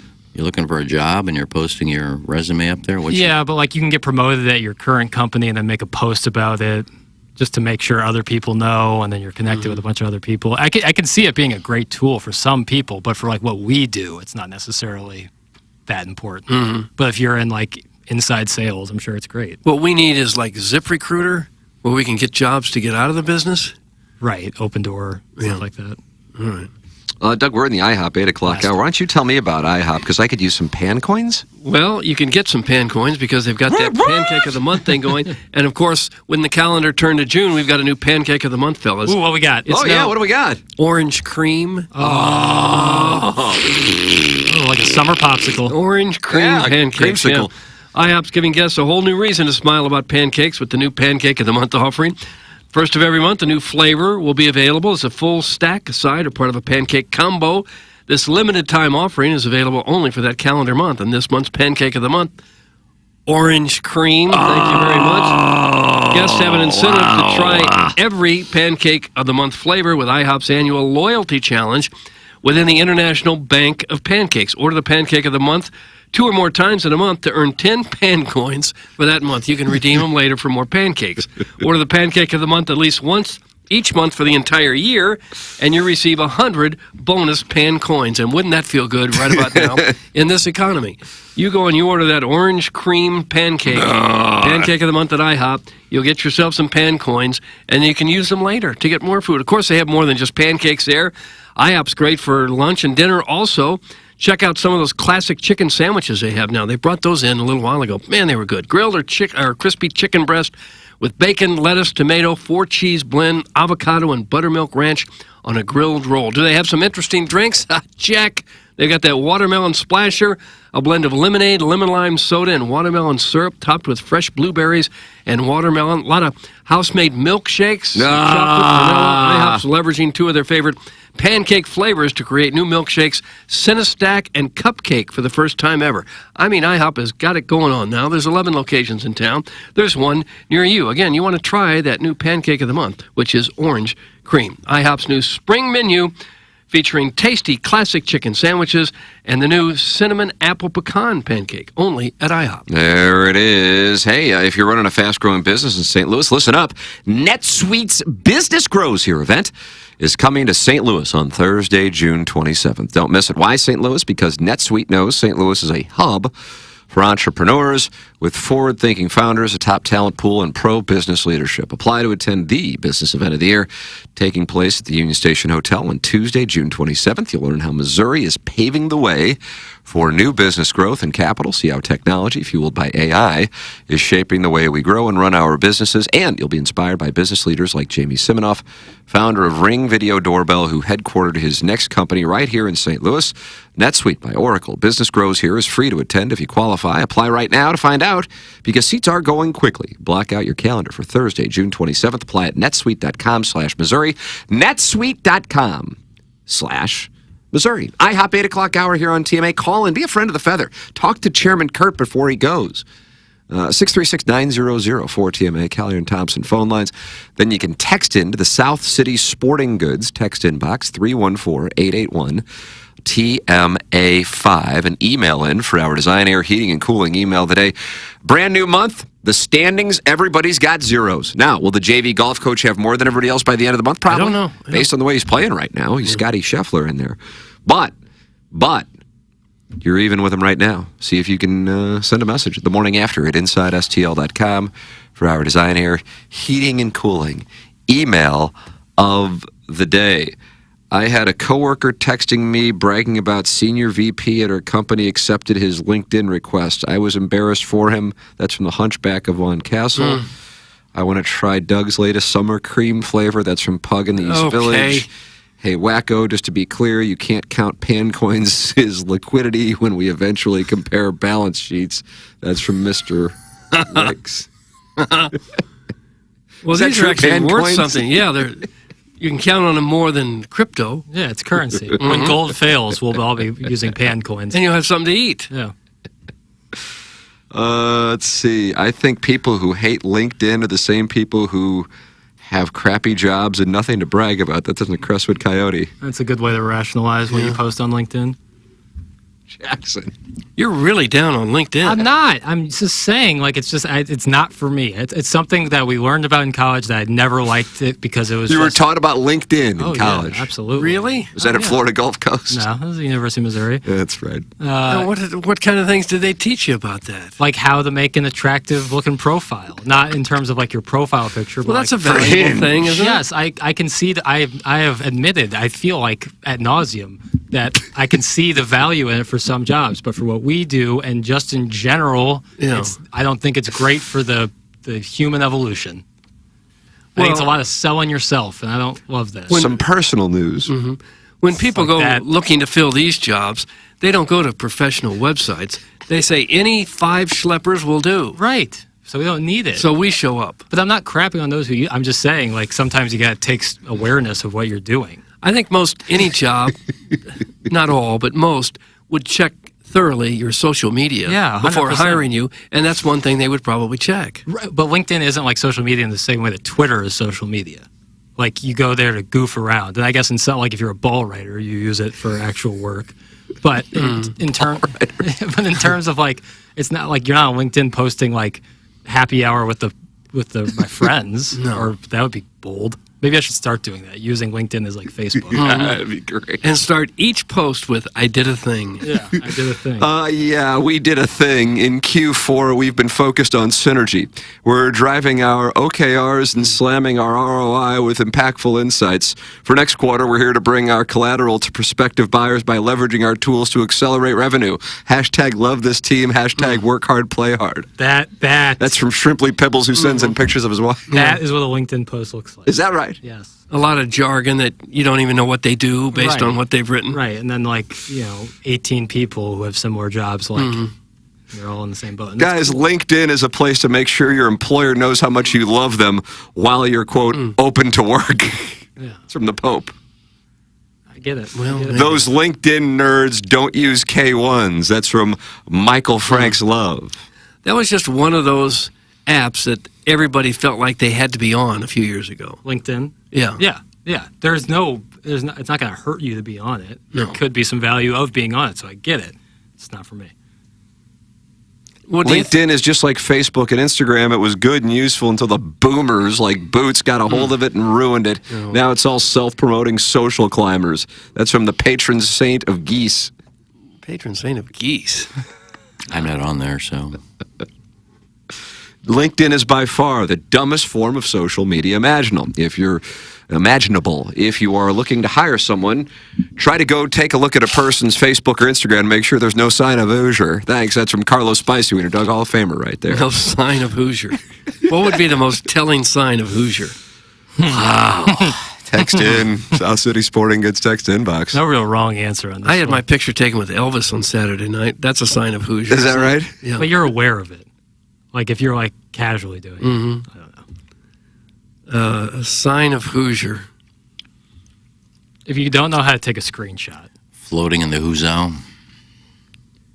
A float trip down to the Hoosaw Valley. That's what Iggy says, Doug. Okay. Your picture with Elvis, you say? I think it'd qualify me as a Hoosier. Yeah. I don't know what else. Shrimply Pibbles just effing nailed it. Absolutely perfect text. That's from the reluctant cuck. Yeah, that's in a nutshell. Aren't all cucks reluctant, Iggy? I don't know. That's not much of a take. Well, it depends if you're just sitting behind a bush and you... But no one actually sits behind the bush. You know, if you're getting berated, you're not really reluctant. You could be, okay, I'll do it because my wife wants me to, but I really don't want to. Sitting like a good little cuck at the foot of the pullout. Okay, Hoffman. A big thing right now is to post about accepting a job and then thanking and tagging everyone that helped you during the process. Happy to announce I've accepted a job as executive producer at TMA. I'd like to thank Tim McKernan, Jesse Kiausi, etc. That's from Mr. Licks. I think he just wrote my next post. Yeah, right. Are you the executive producer? I'll change a few things. You can put some words behind it that makes it sound like it's a huge, huge jump. Senior coordinating producer in charge of production. Right. When all you are is just a cog in the machine. Senior segment recorder. Yeah. Replaceable AF. Yeah. Hey guys, if you're checking a prospective employer's Facebook and they post the same red Speedo pic every other week, they might be a Hoosier. That's from Big Tough. Oh, I think a red Speedo pic might be Hoosier. Why? Because people don't wear Speedos anymore. Well, they did back in the day. I think if you have a tattoo of one of your favorite sports teams, that might be one. Probably. That probably smarted for a portion of the audience, Doug. I'd like to apologize to anyone I may have offended. There you go. Guys like Licks only have a tube of KY next to the bed because they have to bottom for the woman of the house. Janice, a great example. And just so we are clear, the assets must be in your name alone, not your wife or father-in-law's name when the balance sheet showdown occurs. Iggy, nice cameo for the people where you spent half the video ripping me and the other half praising Tim. God, it was awful. That's from the Warrison Woods Wacko. Iggy, I did run into the guys who ordered a cameo from you, and you did record it, but I guess they were unhappy that it took like 5 days for you to do it. As soon as you sent it to me again and I got the request, I did it. I didn't see the notification. Well, they didn't send a notification, so I didn't get one. You probably don't have your notification turned on. Yeah, I do. The second one they sent, I did get a notification. You have a So what'd you say in the cameo? I don't remember. Okay. He didn't do the job. It wasn't anything I did wrong. He didn't do the job. Yeah, cameo didn't do the job. They didn't get it to you in time.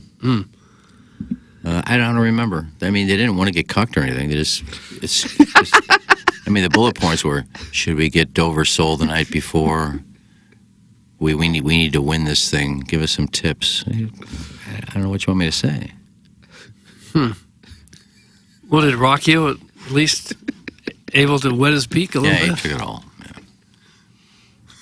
I think I just told him, don't He worry. takes it all now. I said, just go have fun. Too many people worry about this. They can go to bed early and get up. And just go out and get drunk. Go to bed at 4 o'clock, show up with 3 hours sleep, hungover, and play.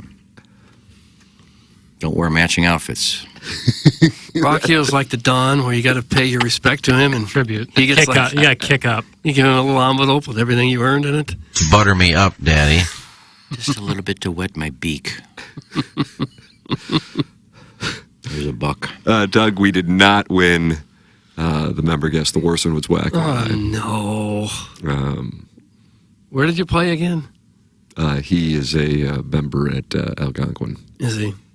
wonderful course, Mhm. wonderful people, wonderful facilities, wonderful weekend. Unfortunately, we were not able to hoist the chalice. Yeah. 60 pairings, only one goes home happy. Everybody else starts focusing on next year. Mhm. Couldn't have been your fault. So I what agree did with this that. guy do wrong? I agree with that.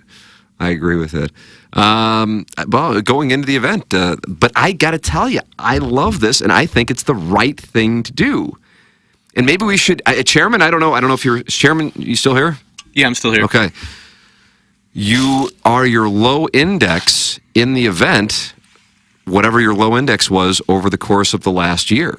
So what people cannot do is, Doug, I'll use the term, and I hope you like it, massage their handicaps Okay. right as they know it's The tournament's coming up. member guest season, or for most people, fan page club championship season. For the real players.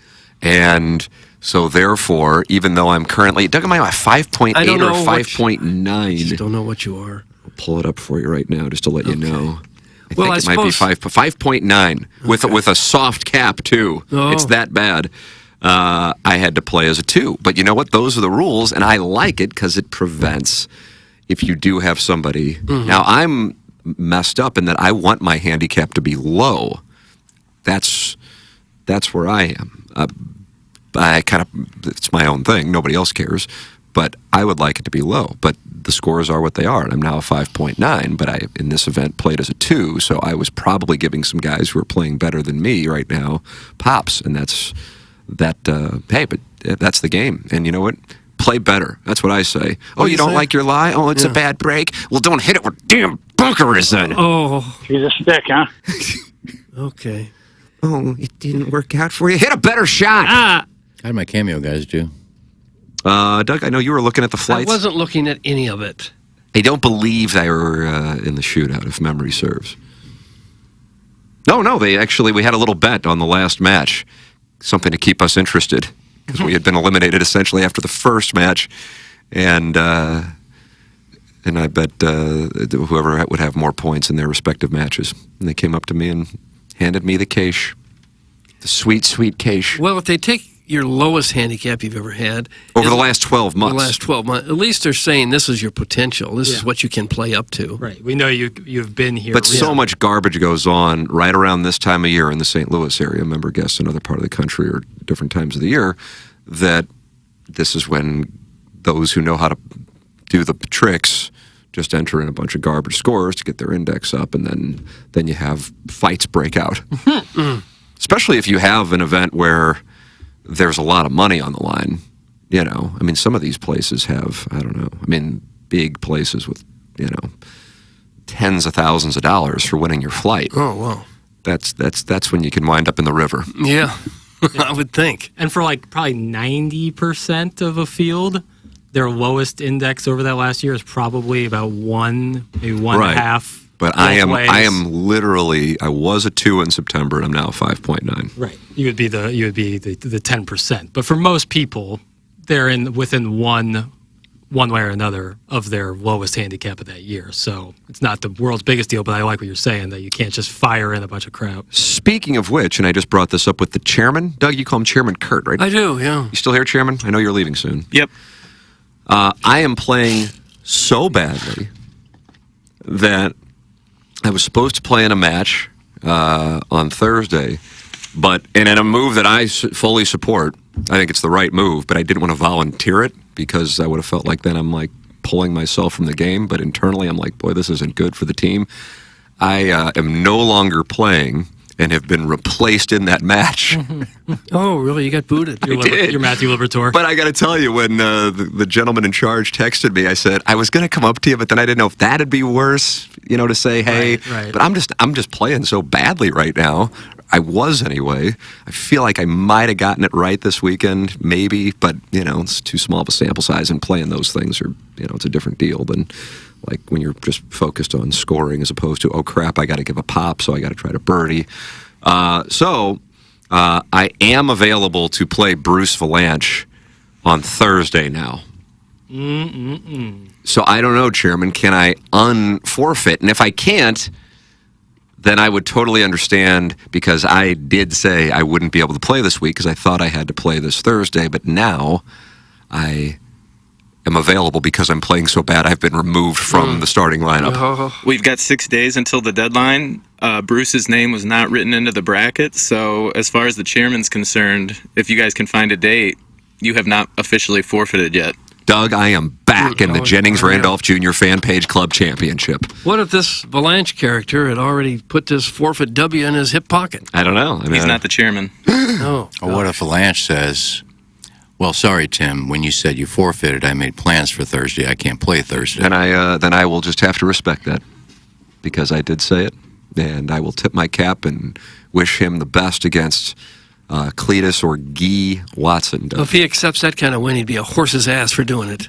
Do the right thing, Local Bruce. broadcast hero, Tim McKernan. Well, listen to that. Listen to C.W. Gardner, next senator from the great state of Missouri. My senator. That's right. He's not going to win a Senate seat. Who has advanced to the Elite Eight so far? I know the Plowhawk lost to Michael Wilshire yesterday. Michael Wilshire, Doug. Okay. My pick to win, Dogtown Ty, has advanced. Wow, this guy is dangerous. Doug, you met him heads up. Yeah, I was ahead after like 9-10 holes. And then what happened? Fell apart. as so often is the case. Our friend Fatigue entered in. Well, just inconsistency. Mr. Siders has advanced. Yep. Jackson's guy. Yeah. Jackson, you're high on Siders. Good player, man. Good player. And he's playing as is he playing as a 7, Doug, or is he I playing? don't know what he's playing an at. 8. I don't know. He's a Gotta do dangerous show 8. prep, man. Gotta do show prep. He's kind of a par machine, which is Par machine. in match play is what you want. You know. I don't understand. Only Tim does. Well, he's putting on a symposium Wednesday afternoon, so get ready They'll for be doing that. a match play symposium. All right, boys, I got to go. Can't wait for tomorrow. See y'all then. All right, we'll see yous. There goes Chairman Kurt. So he issued a ruling on Bruce Valanche. And then he's a part of the Yeah. Just like that. Like a thief in the night. All right, well, we'll miss him while he's gone. So we have 3 spots in the Elite Eight established, is that correct? Yeah, we have Mr. Siders. Plowhawk couldn't. Anybody know 4. what happened? Anybody know was anybody there for that? No, I don't. I have no idea what happened with Plowhawk. He's always welcome to call in. Absolutely, yeah. Phone lines, as he's done before. But Dogtown Ty, Michael Wilshire, Andy McCarty, and Mr. Siders have all moved on to the Elite Eight.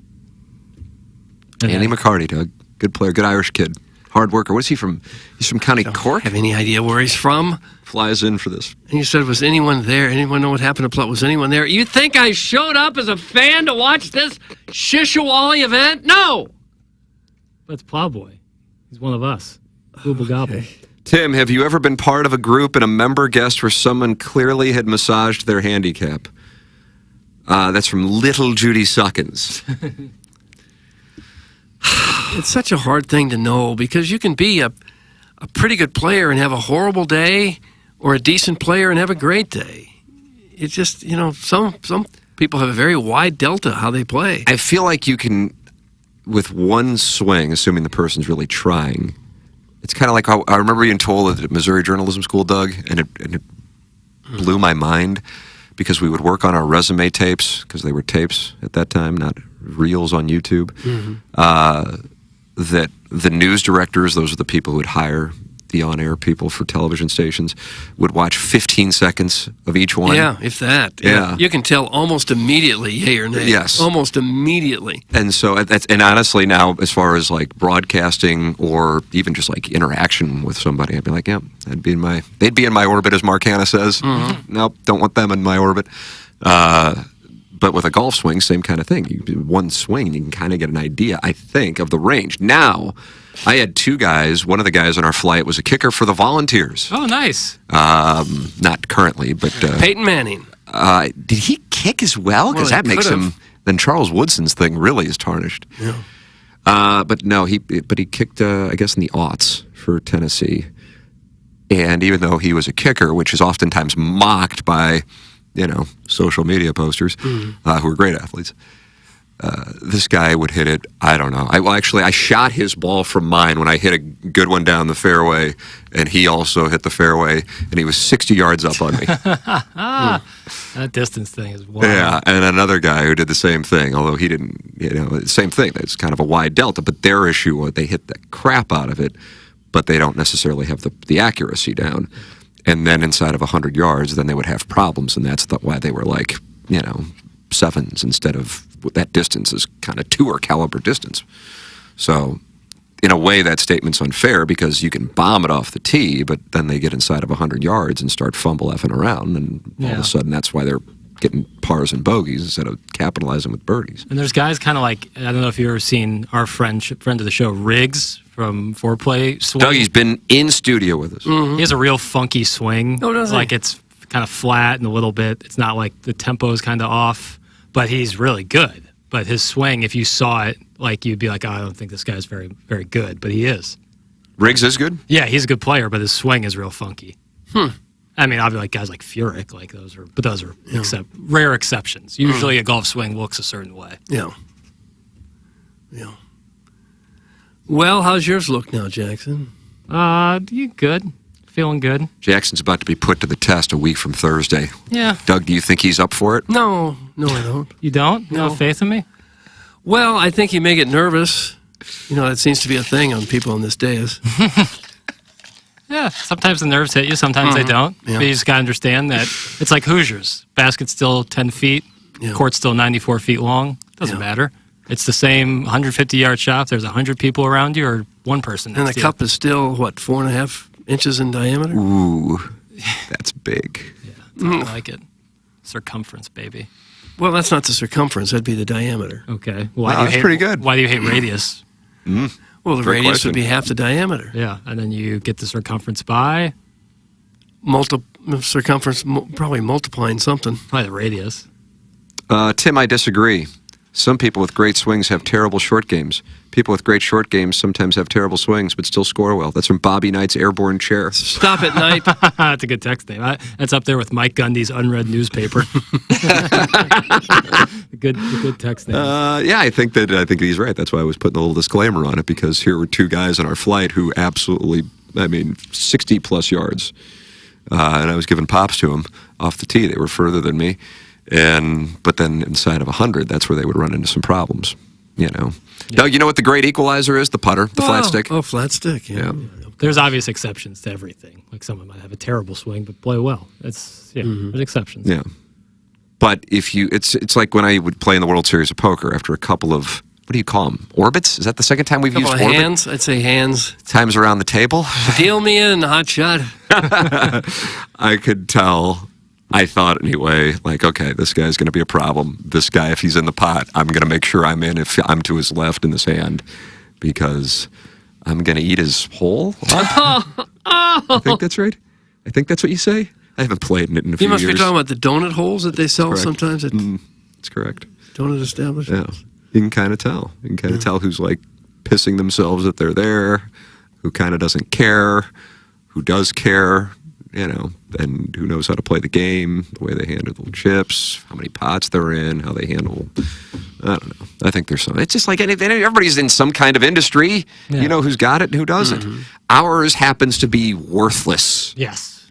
I know things about poker, golf, and radio. And in 2024, that is really valuable. We work in an industry where almost anyone could walk in off the street and do what we do. Very few people can be on local news. Almost anyone could be on local news. There's another one. And on television's own Doug Chandler Hill. Except for that guy. I'm a big fella. I'm 6'4". I'm 240, and I can really hit it off the tee. Meanwhile, inside 50 yards, I'm using my 7-iron to chip. That's why I suck. Thanks. Doug, that's Lance Painter. You ever play with him while he was with the Cardinals? No. I do know this, like, from my friends who are absolute hacks, like some of the worst golfers to ever draw a breath. They always say, my short game in putting is really good. And I think to myself, I think you're thinking that because you can't shank a putt. Right. They're not 40 in the woods. yards into the woods. Yeah. So you think your putting's pretty good because the margin of error is much smaller on the green than it is when you have the driver in your hand. Right. And then when I get out there with them and they 3-putted the first 3 greens, and I was like, I thought your putting was really good. I was like, well, it wasn't bad. No, it was terrible. Yeah. Tim, my cap has risen since you smacked me down earlier, and I have not recovered. I, of course, love being slapped by you and telling people how you humiliated me in public. Damn proud. Doug, that's from my former opponent, the Pope. So he likes that I smacked him down in public. That's a kink for him. And we, of course, you can get your cuckold on. Do it. Oh. Don't kink shame on this show. We won't I do. anyway. I absolutely believe in kink shaming. Bruce Valanche has just contacted me that he can play Thursday or Friday from 2 p.m. or later. There you go. Is that a problem? 2 p.m. on Thursday may work. May work. I know my son has baseball practice, but Doug, the season's winding down. Someone else can take him. He can miss. Season's winding down already, the 1st of June? For CYC baseball, yeah. Oh. Yeah, I think there's one game left, I think. I don't know. I never liked that. Hey, guys, I can hit a 7-iron 182 yards. It's from the total package. Sick. Jackson doesn't care. I don't believe he can either.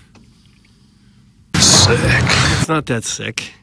Yeah, so Jackson has a LinkedIn that's up to date. How did that happen if he doesn't use it and hates the app? That's from Wedding Tackle, who's studying your LinkedIn. Up to date as in, like, it says I work at Hubbard Broadcasting. So I guess I changed that in January of 2022 and haven't been back on since. Now we're being shamed for updating a LinkedIn page 2.5 years ago. Sometimes I go on there to find contacts for a potential guest on a program, but that's few and far between. I would think so. And that's usually, it never yielded information that I used, so I kind of stopped doing that. I can see why. So I have, I guess, up to date that I work at Hubbard Broadcasting. Well, that's okay. Yeah. But that's it's not like I didn't make a post like our show is making a courageous decision to go to Hubbard. Does seem like but that's because social media. It seems like the announcement has become a. Oh yeah, that's. But there was no place to make the announcement back in the day. Like when I was in my 20s, it was Bernie Bits or Burgers Bits. Mm-hmm. Let's go burgering. Exactly. Right. It was Deb Peterson. Yeah. That's when the newspaper had a lot of importance. Deb Peterson, close family friend. Therefore, friend of the show? Yeah. She'd come on anytime. That's great. What's she doing now? I don't know. She's probably retired. All right.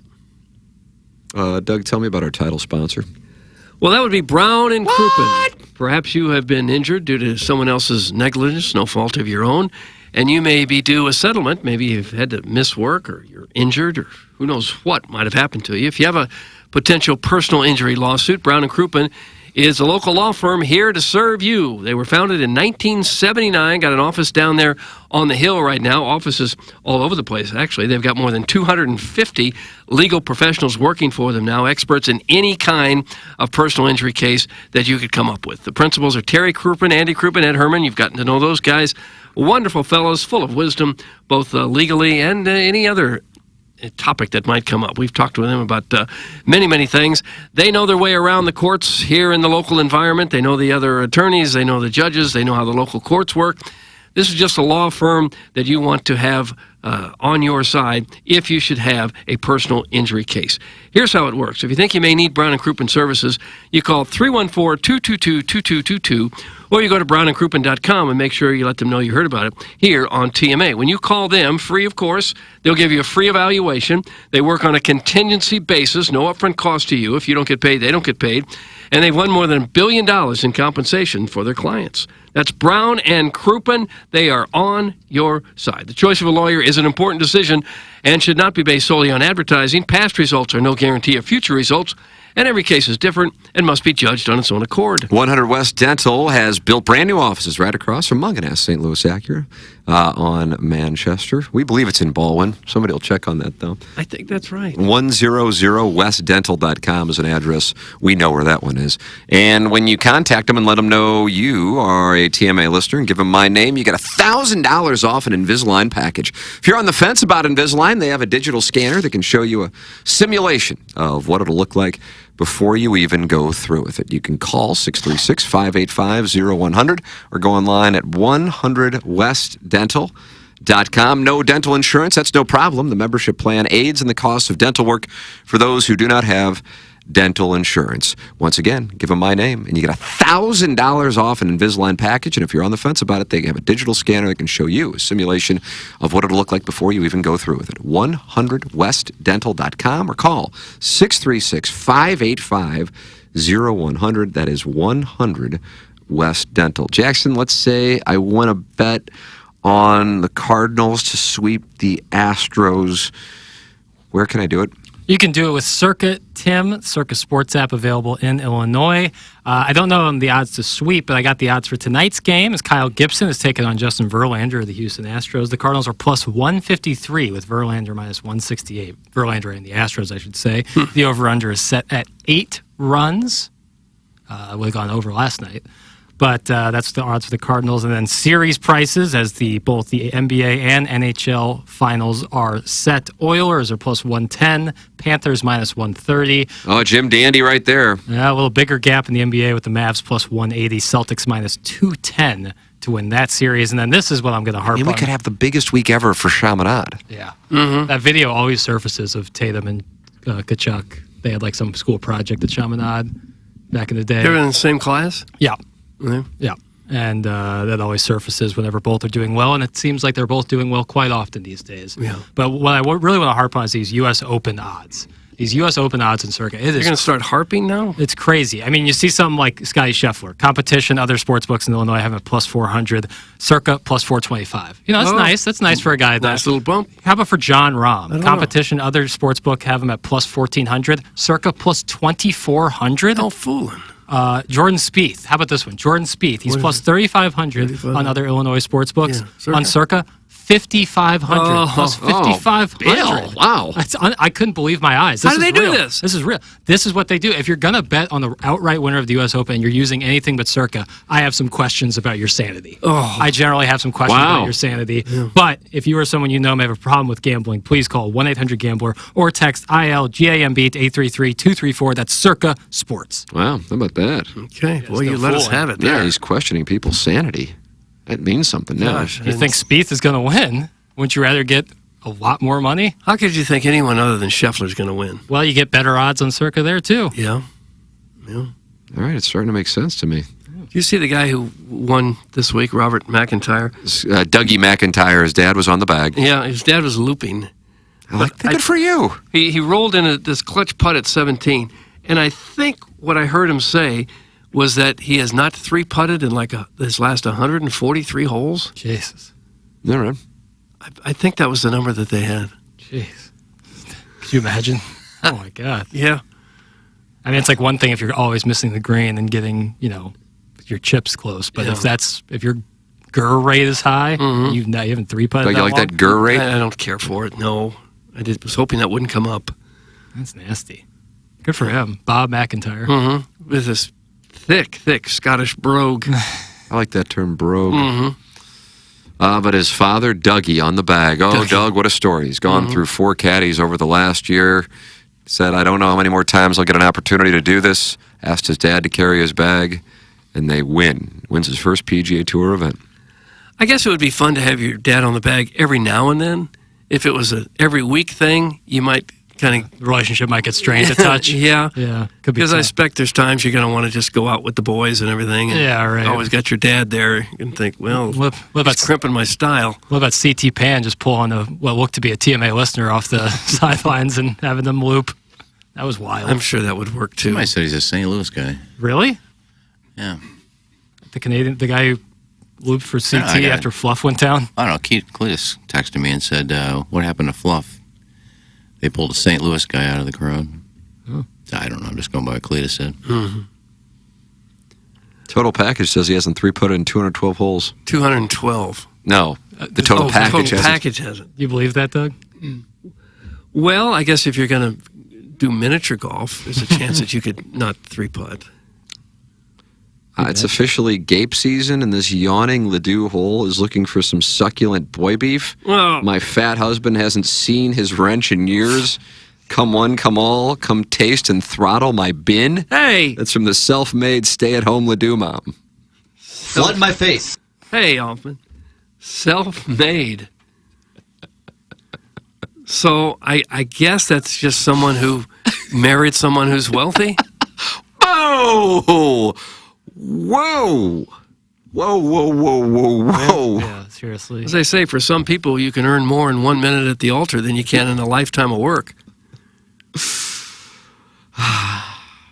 The self-made stay-at-home Ledoux mom wants to sleep with our audience. That's risky, though. It goes for almost all the women listening, though. They want to sleep with the audience? Most of them. No, want to sleep with us. Oh. Well, this one Well, wants we're to sleep with busy. the audience. Oh, with the entire audience. Well, it's going to take some work and blinders. Well, that'll be hot. So if anybody wants to hook up with a self-made stay-at-home Ledoux mom, you can reach out to her. I don't know her exact name, but I know she's real. And she's not real. Just cruise up and down Ledoux and Price. You'll get there. You'll find her. Dealman a little bit. What's the ritziest street in Ledoux? Ritziest street in Would it be Ledoux. Litzinger? Yeah. Litzinger, parts of Warson are crazy. Is there one called Dunmore that's there by the St. Louis Country Club? I don't know on that, but right there, like where Warson and Litzinger meet, that's the nicest part of Ledoux. Right there. I mean, some of those houses look like castles, and they sit on so much land too. And these are guys in HD1. HD1, that's correct. HD1, yeah. That's what we're shooting for. Right, and then also local TV. Oh, yeah. And print media is a little bit further down Litzinger. But it's still on Litzinger. Yeah, closer to like Tillis Park. That's where print media is. Man, I had no idea. Print sector. I like that print sector. Print sector. Yeah, it's like once you get close to like McKnight there. Yeah. I was locked in on the doggies on Saturday night. That was, 6 goals. How do you do? Including Messi getting the first one for, Doug, do you call him Inter Miami? I don't. I never will. That's their name. Here's Joey Zanaboni's call, though, of a save on Messi, which would have been his second of the evening. Take a listen here. Here they come again. Tomlin gets in front of an attacker, but it's scooped back up. They target Messi in the center, and Roman Berkey sticks a right hand out and deflects it over the end line. Oh, baby! Roman Berkey! Slowing down the GOAT like misplaced melatonin at the petting zoo. Oh, Doug. I think that's pretty good. I like that one. How would that slow down a goat? Melatonin? Yeah. It's a sleep aid. Is it? Yeah. Okay. I didn't know. I've never taken it. No, it's okay. You're an Olympic caliber sleeper. Yes, I am. Yeah, plenty of people eat melatonin gummies. Take 2. It helps you sleep. It's a more natural way of sleeping. You take that? Sometimes, yeah. Really? When you go to bed real early, it can really help. Okay. Why don't you just put on a CPAP mask, get the going? I mean, you fall asleep immediately. I'm sure. I can't like sleep there's ether in there or something. Can't sleep on my back like that. I thought that was a good call. And that save was legitimately unbelievable by Roman Berkey. Jeff with 2 Fs is mad with, let's see what we got here. Hold on a second. Are we going to talk about how the doggies played against the GOAT and the manager cost them the match? Doug, yes, I guess we are. What did he do to cost him the match? I'm like strategy-wise in soccer, I'm close to understanding some of it, but then other times I have no idea, so I don't know. Jeff with 2 Fs calling the Callier and Thompson phone line, 636-900. The manager cost him the game. It seemed like Inter was really almost about to score. Stop saying Inter. Yeah, you're right. That's for Milan. It was a great finish. That it was exciting as hell. They were on the And doorstep. they were staving them off? Were they? Yeah. From elimination? I mean, when you're playing against... No, staving them off from scoring. Yeah, when you're playing against Messi and Luis Suarez and Jordi Alba and Sergio Busquets, these guys are absolute legends in Europe. Like 10 years ago, they were the best players in the world. Messi might still be. Like, the fact that you're in a game with them, with St. Louis City SC, that's like a really cool thing for soccer. I know those guys are far out of their prime, but it's still cool. Luis Suarez scored. Alba scored. Messi was robbed. Doug, he made poor subs in the last third. That's how. It's an veiled profit. Then Adeniran made a run at the end there and almost had a goal. Did they win? No, it was a 3-3 draw. Tie. But Inter Miami was really coming close to scoring there. They were. were. They were just. It was just left and right. What is the Inter short for? International? Yeah, but it's a it's thing. international. It's It's a thing international. for European teams. Not I don't for- care for not it. For American They should teams stop necessarily. it. Same with Real, which means royal for Real Salt Lake. Yeah, Royal Doesn't Salt. hold the same as Real Madrid, who just won the Champions League. On None of Saturday. it makes any sense. And we're just supposed to click our heels and go along with it. Well, you don't have to click your heels, Doug. You're your own man. Yeah. What do you care? It's not your team. I just don't like what they're trying to push on us. Fun game. Either. Real Salt Lake. I can't wait till if Messi ever comes to St. Louis to play, that'll be an all-timer. Sporting Kansas City. Give me a break. Sporting Kansas City. How do they do it with a straight face? How do they sell it to the American public with a straight face? We're Sporting Kansas City. That's our name. Jeff with 2 F's is back. He says poor and ill-timed substitutions continue to plague this manager. Oh, baloney. I didn't even watch the game, and I'm still calling baloney. I did. You think he doesn't have an I was idea, locked the in. coach, maybe who's tired, who's exhausted, who's played well, but there's just not a spot for him on the first 11? Starting 11. Yeah, he has no idea what kind of substitutions he should make. The guy sitting at home has a better idea. Come on. Well, I mean, we've been watching baseball here forever. Where Yeah, that's breaking always down the Ali case. Marmol. Yeah, right. By the way, they had ESPN's, now that they're a third of the way through the season, their Cy Young Awards, their MVP Awards, and their Manager of the Year Awards. And guess who's in 4th place for Manager of the Year? Yes, that's right. Ali Marmol. Really? Yep. 4th place. How about that? Skip 3rd? For getting a team 1 game below the 500 mark, 7 games out of 1st. Was it because he got tossed in the Brewers game, and that's spurred this Oh, run? it's everything. I don't know. All I know is that's where he was. That's wild. That's interesting. I think Mason Wynn was 4th in the Rookie of the Year, and the Cardinals did not have anybody in either the MVP or Cy Young. No, I wouldn't Top 10. think. I guess they're probably only going to get 1 All-Star. That's got to be, what, Helsley or Wynn? Yeah, maybe. Yeah. Probably Helsley. Probably so. That bullpen was dynamite last night, I'll tell you that much. Boy, high leverage situations left and right. What do you say, John King? Well, they've been very good all year, really. Yeah. When they're ahead, they usually lock it down. Kittredge, Romero, Helsley. Dynamite. Yeah. King, Leahy, 50-50 ball. That was a huge problem last year, and they addressed it, and they fixed it. Yeah. If they can get the starting pitching and offense to continue to follow suit, maybe we have a little ball club here. Yeah. Maybe. Gotta stay healthy, though. God, they're injured left and right. And still not Jordan Walker. Jose Fermin comes up, not Jordan Walker. He's got to come up on bobblehead night just to get the excitement That's going. when Fermin will go down. Yeah, what percentage would you put? Did they call him up? I had a bet with a buddy that he would be up by June 1st. And of course, lost that bet. So now I had full confidence he'd be up before Bobble Day prior, because I probably made this bet when they played the White Sox in St. Louis. So now 50-50, honestly. 50-50. If Donovan is still kind of hurt by this time next week or by the weekend, maybe. But if he's not, I could see them not bringing him up. He's hitting a little bit better. Obviously the homer, and he's hitting some doubles, but I don't know if they're confident enough in him yet. And defensively, it's not like you're getting anything from him. Yeah. Well, he got better in right field after a while. Yeah, better. If you've never played out there, it's going to take a little while to get used to it. Yeah. He looks like a right fielder. Certainly more than a third baseman. Big, tall, big arm. Can the person who's shaking ice in the microphone please stop? Doug, that's from Dan. Iggy's been doing that.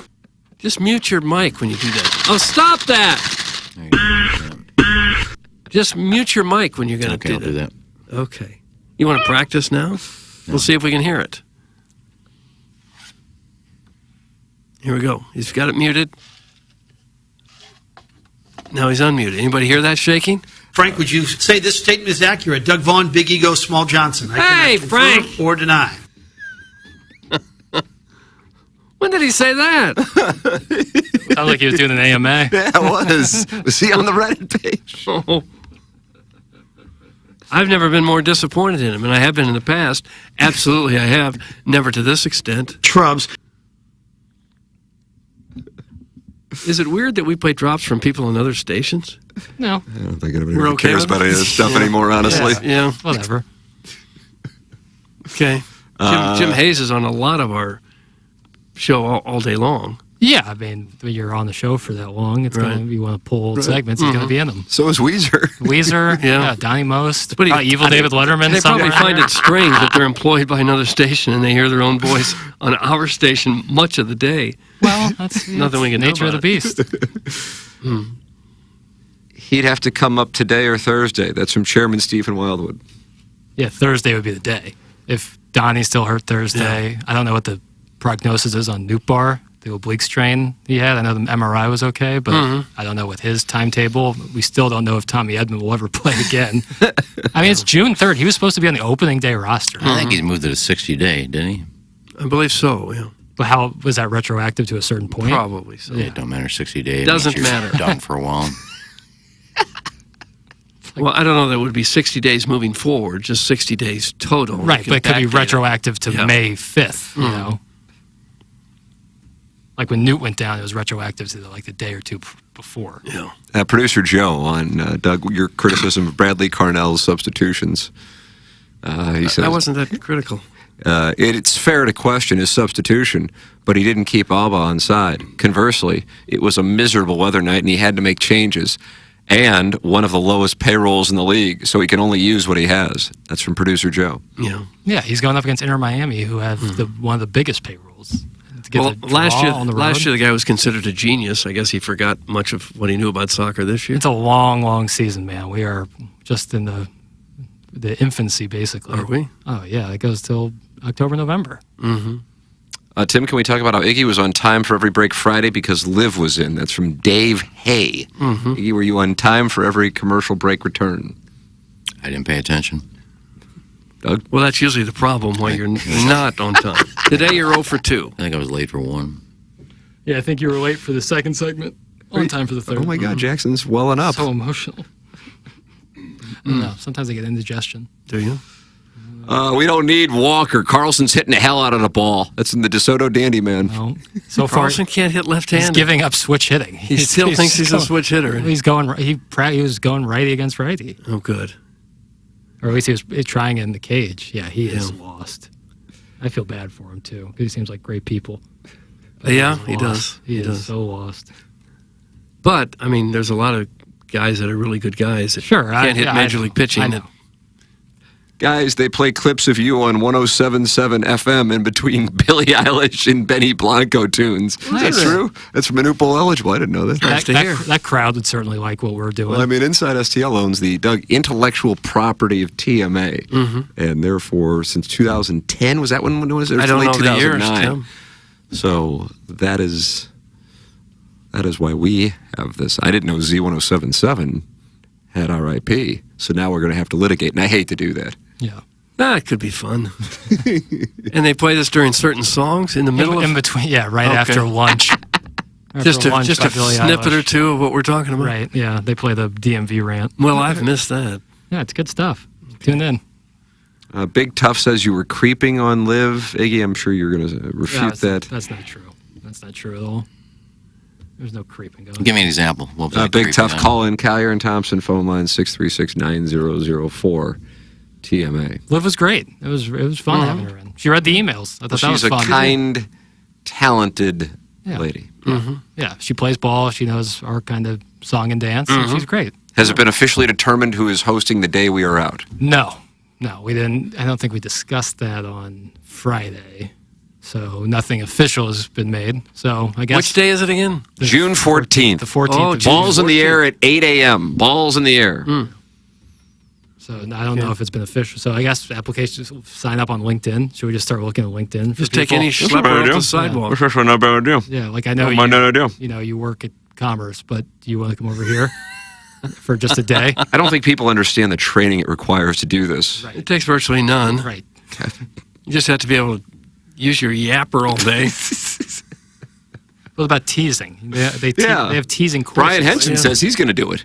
How about that? Oh, really? I mean, that's a guy in the media. Be nice to have him in. I haven't seen Henson since the 2022 year-end awards. And that was the first time I ever met him. Oh, yeah. Great guy. Yeah, loves this show. Doug, I guess it's his time. Well, I don't know if it's his time or not. He's certainly welcome to come host the program. I think Stephen Wild would be great. Come on in, Steve. He's offered, I think. Come on in, Steve. And he's got experience. He was here once before. Spent the whole show with us. Jackson and I play at 8 a.m. on Friday, June 14th, so we will not be able to join the program. All right. Everyone will tell you we have to get better at teasing. This is so true. Right. So very true. So if you just can't learn that stuff. It takes time. You could learn it in about 30 seconds. Someone could say, mention what's coming up in the next hour. But your or after the inflection- commercial break. Just mention what might be coming up. The Cardinals Don't forget to do that. Iggy, how do you feel about the idea of Henshin coming in and running point on the 14th? Fine. There you go. Sounds like it's been approved. Has he offered? Yeah, he said, I'll do it, Mr. Tim. Oh, okay. You're going to come all the way in from Indianapolis to host this for a day? Yeah, it's only 4 or 5 hours. Yeah, come on in. There you go. All right. Stephen Wildwood's out? Yeah. No. You'd rather have Henshin? I'd rather have anybody. Oh, come on. Producer Joe. Yeah, he wouldn't do it. But you'd rather have him than Steve? No, because if Producer Joe comes in, I'm not coming in. Oh, gosh. So, yeah, I'd rather have Producer Joe. Make it the day off. Oh, gosh. Would that be deemed as an act of defiance? Yeah, insubordination, I think, is actually what it's called. Well, I don't know. If I say I'm not going to work with this guy and you still bring him in, then that means you don't really care about me. Oh. Gosh. Again, I am enjoying. I am too, Base Burglar. I'm a member of the Stephen Wildwood fan page, so I feel like me and him could host the show with Iggy, Doug, and whoever else. Be kind of hot, don't you think? I'll drive in that morning, host me 3 hours, then turn heel and head back to the Circle City. Is that what they call Indianapolis? So, Circle got that From got the 500, the got that- racetrack? Or what about the circles in downtown? Is that what it is? Yeah, you have those your circles. Look, There kids, is, yeah. I can't get in the left lane. Look, kids, there's Big Okay, Van Parliament. Yeah. I can't get left. I can't get left. Guys, KG could host the show. It's from Cuckleberry Finn. Right, but then it's still a 3-man weave, and 4 would be preferred. And KG's never run point. I want to put him in a tough spot. He's already going to be running the board and doing all the other stuff that we do for the show. That's a lot. When he left on Friday at like 8:45, and I was doing all that, it's a lot of hats to wear. And I've been doing it for longer than he has. So I wouldn't want to put that on him. No. I've been in studio twice. I can more than handle the point. Put me in. That's from Mr. Smith. Oh, yeah. Mr. Smith. We'd have a whole swinging discussion for 3 hours. Would you be all right with that, Iggy? Yeah, I don't really care. Well, every other name we threw out, you cared. No, one. With Joe and Joe won't come in if I'm here, so that's a stupid question. And then it was Steve from Well, that's Wildwood. one. Who else? Joe might come in. That's 2. No, he won't come in. We don't know that You for guys have sure. any decent questions? Yeah, we know that. We should ask him. I don't know. I just think it would be like old home week. I used to host a show. I'm no radio virgin here, fellas. That's from Brian Henshin. Yeah. Oh. We already said yes to you. You don't have to keep sucking up. Guys, what's Costas doing? That's from Danny Tanner. Ooh. Yeah, maybe he would. I don't think he would. I'm going to go out on a limb here and say I don't think he'd do it. I don't think he wants any part of this. Probably Olympics coming up. Is he involved in the Olympics at all anymore? Yeah. Oh, yeah. If it's NBC product, so he's like the king of it. Him He and don't work Tirico. for NBC anymore, does he? I don't think so. No, that'll be Tirico all day. Yeah. But I think he has some like emeritus deal with them for the Olympics. I'm almost positive. He may. Yeah. If I'm wrong, I couldn't be sorrier. Iggy, you going to be upset when Mike Tirico Bigfoots his way onto the stage at the Olympics? No, that's his job.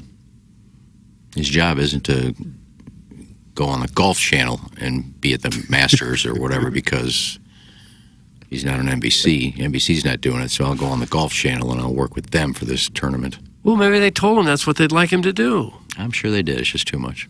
I want no part of your pursuit of Gaga. Doug, if you want a pursuit of 2060 Digital, here's how you can do it. Yeah, it's 2060 Digital. It's a Hubbard company, matter of fact. 2060 Digital. In today's fast-paced world of digital marketing, making meaningful connections with your audience can be a daunting challenge for any business. But what if there was a place where connections aren't just made, but nurtured for growth? Enter 2060 Digital, our sister company backed by a 100-year-old media empire, just like 105.7 The Point. If you're a business owner or marketer seeking more strategic ways to reach and engage customers, look no further than 2060 Digital. With 12 years of expertise, 2060 specializes in simplifying the complexities of digital marketing. Our team demystifies the process by transforming it from a challenge into an opportunity for your business, whether it's enhancing your brand's online presence, optimizing digital campaigns, or increasing customer engagement. 2060 is here to propel your business forward. Think your business has room to grow? Let us prove it to you. Visit 1057thepoint.com/2060digital to request a complimentary digital audit today. That's 2060 Digital. And you should probably spend some time Thinking about it. Yeah, Premier Construction Exteriors. You got some storm damage from last Sunday's storm.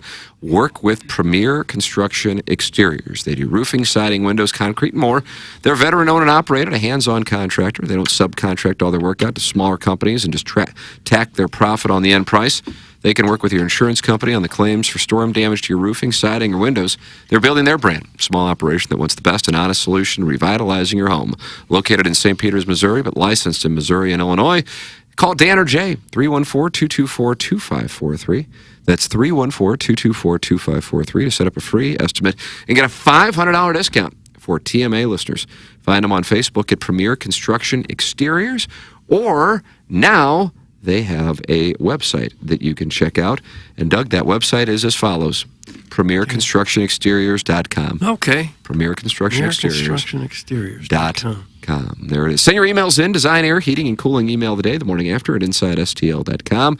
And then Jackson and I are going to go down the hallway, and we're going to deal with it. It's fine. It's called Balloon Party. But you'll get it handed to you? We'll get it handed to you. Yeah. Yep. Does it hurt every day when you go down and initially get it handed to you? It's smart. But every day it stings just a little less. Yeah, absolutely. The man can only hold so many scars.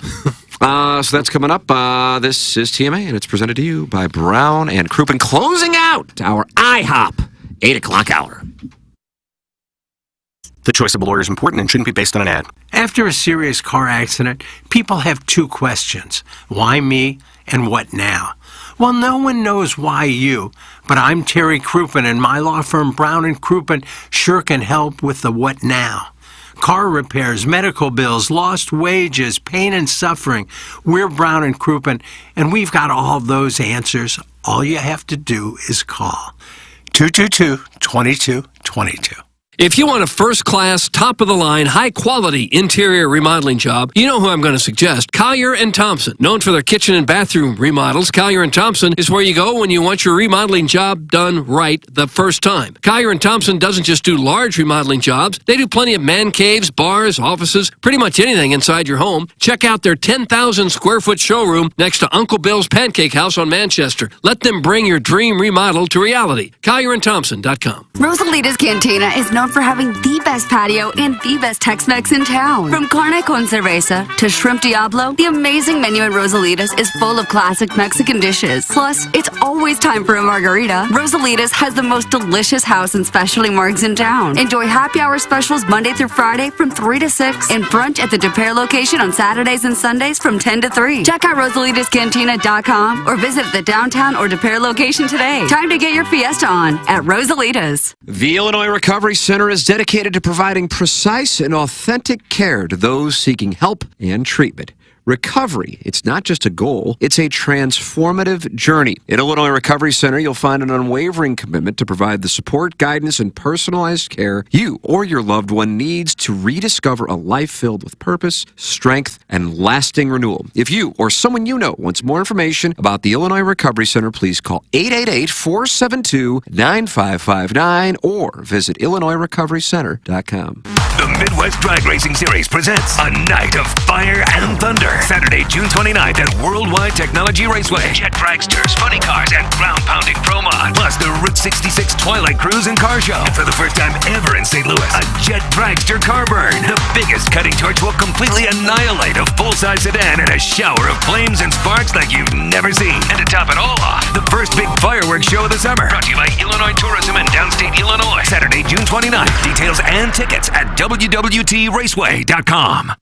This is wide receiver Luther Burden III. Come support NIL and get a quote from my friend James Carlton. Thanks, Luther. That's right. For every quote you mention, Luther Burden III will make a donation to NIL on your behalf. Getting a quote is easy. Just go online at carltoninsurance.net. Call or text 314-961-4800. If you have drivers under the age of 25, if you're seeing rising rates, give us a call or text us 314-961-4800 or go online at carltoninsurance.net. Let's keep the momentum going. When we think of a real estate agent, we think of somebody simply selling our home or finding us a new one. I mean, they're all the same, right? Okay, here's the comps. We'll take some pics, we'll post them, and I'll get back to you, okay? A home is life-changing, and your real estate agent should reflect that. Honesty, integrity, and someone who will go above and beyond to make your dreams come true. The Jeff Lotman Group with Compass Realty. We're different because you're different. We want what you want. Experience the difference today at jefflotman.com, bringing people and properties together. I get asked all the time by people, if I'm in an accident, what should I do? And while yes, you should call the police, exchange insurance information, and take pictures of the scene, all those things are important. But the most important thing you need to do is hire a personal injury lawyer. This is Doug Biggs from Longo Biggs Injury Law. And if you've been hurt by someone else's negligence, don't take on the insurance company yourself. Insurance companies have teams of people and a playbook designed to keep you running in circles so they can pay you as little money as possible for your accident claim. If you don't have a lawyer, they know you can't bring your claim to court, and they will never give you full value. We recently took an offer from an insurance company without a lawyer on the case from $12,000 to $200,000. You can't get that kind of result without an attorney on your case. Even if you don't hire us, you need to hire a personal injury attorney. Check us out online at longobigs.com. Want to take on some legends of TMA? Sound the same to someone who gives a damn about the best fans in baseball! Tired of it! The show's so great. Will there be a little speaker system out behind the dumpster so in case you're servicing me, I'll be able to hear my name? Then nominate yourself to be this month's TMA Listener of the Month. And if you win, you'll get recognition and other stuff. Sometimes all you have to do to win the prize is be a female. All it takes is one fake girl to just throw this show completely off course. Give us your name, a photo, and other pertinent information at TMASTL.com. The TMA Listener of the Month Club, quenched by Milagro Tequila. Welcome to a brighter side of tequila with Milagro. Find out more at TMASTL.com. KPN-TFM HD2, Collinsville, St. Louis. This is TMA all day. Now. It's the Brown and Crouppen Morning After. KPN-TFM HD2, Collinsville, St. Louis. They're playing this at Minute Maid tonight, Doug. It would intimidate the Astro fans. Yeah. Now, were you in the room or outside the stadium for the Pujols home run? It was in my hotel. I remember you said you scooted a little early for that one. I did. Lance Berkman flipped a ball into the Crawford boxes, which still to this day drives me up the wall. Bothers you. I mean, I'm sure. Did you play at Afton growing up, or was that? Oh yeah, yeah. Sure. I mean, that's what. When I stood at home plate in Houston one time, and I looked down the line, I go, "This reminds me of Afton, the left field line. It is. I think it's 300 feet." So Berkman against Carpenter just reaches out the bat and hits it opposite field. Home run. And I was just like, I can't stand this, and I'm not going to watch this team fraudulently win the NLCS because I was a fanboy covering the team, essentially what media is now. And I was the forefather of that. And so then I went back to my hotel room, and when Pujols hit the home run, I was jumping around. It's almost like you were pouting. You left the game. I was pouting. I was crestfallen. I guess you were. I was crestfallen. And then I went down from my hotel to walk out on the street, because it was only a couple blocks from Minute Maid Park, to watch the Astros fans in a zombie-like state walking away from the building. Mm-hmm. Was it Milo Hamilton? Was that who called the games back then for the Astros? I think there's a good chance. And I remember his call was, "This crowd is limp, and I'm with them." That was one of the loudest crack of a bat I've ever heard in my life. It was unbelievable. It was like a gunshot went off. It was, yeah. I mean, that was one of the greater moments I'll ever remember watching Cardinals. Mm-hmm. And it ended up losing the series, right? But I mean, that moment was just incredible. Yeah. Roy Oswalt, Mark Muldew, right? Muldew? I guess. Pujols hit that way up there by that train. Yes, he did. At a million miles per hour. God almighty. Yeah. Hey, it's the 9 o'clock hour on TMA. TMA is presented to you by Brown and Crouppen. 9 o'clock hour is presented to you by Schaefer Door Company. Tim McCurdy, Doug Vaughn, Jackson Bennett, Burkett, and James Carlton is in. Ken Strode is tending to the fountain. I would think he needed some time to relax. He's going to wear the collar again today. Late for every break-in for the start of the show. We've gotten a bunch of texts saying he was on time every segment on Friday. I think he was. Yeah. Segment 3 for sure. But now today, today he's back hitting like Matt Carpenter after the contract extension. Yeah. Well, wearing the collar. Pujols said he could hear his cleats hitting the dirt. Only time in his career he could hear that. It was from the patron saint of geese. Mm-hmm. Remember Edmund saying something like that, too. I think Eckstein was on base for that. Oh, how do you do? Roger Clemens and Andy Pettit. Yeah. Mouthing the words, "Oh, my God."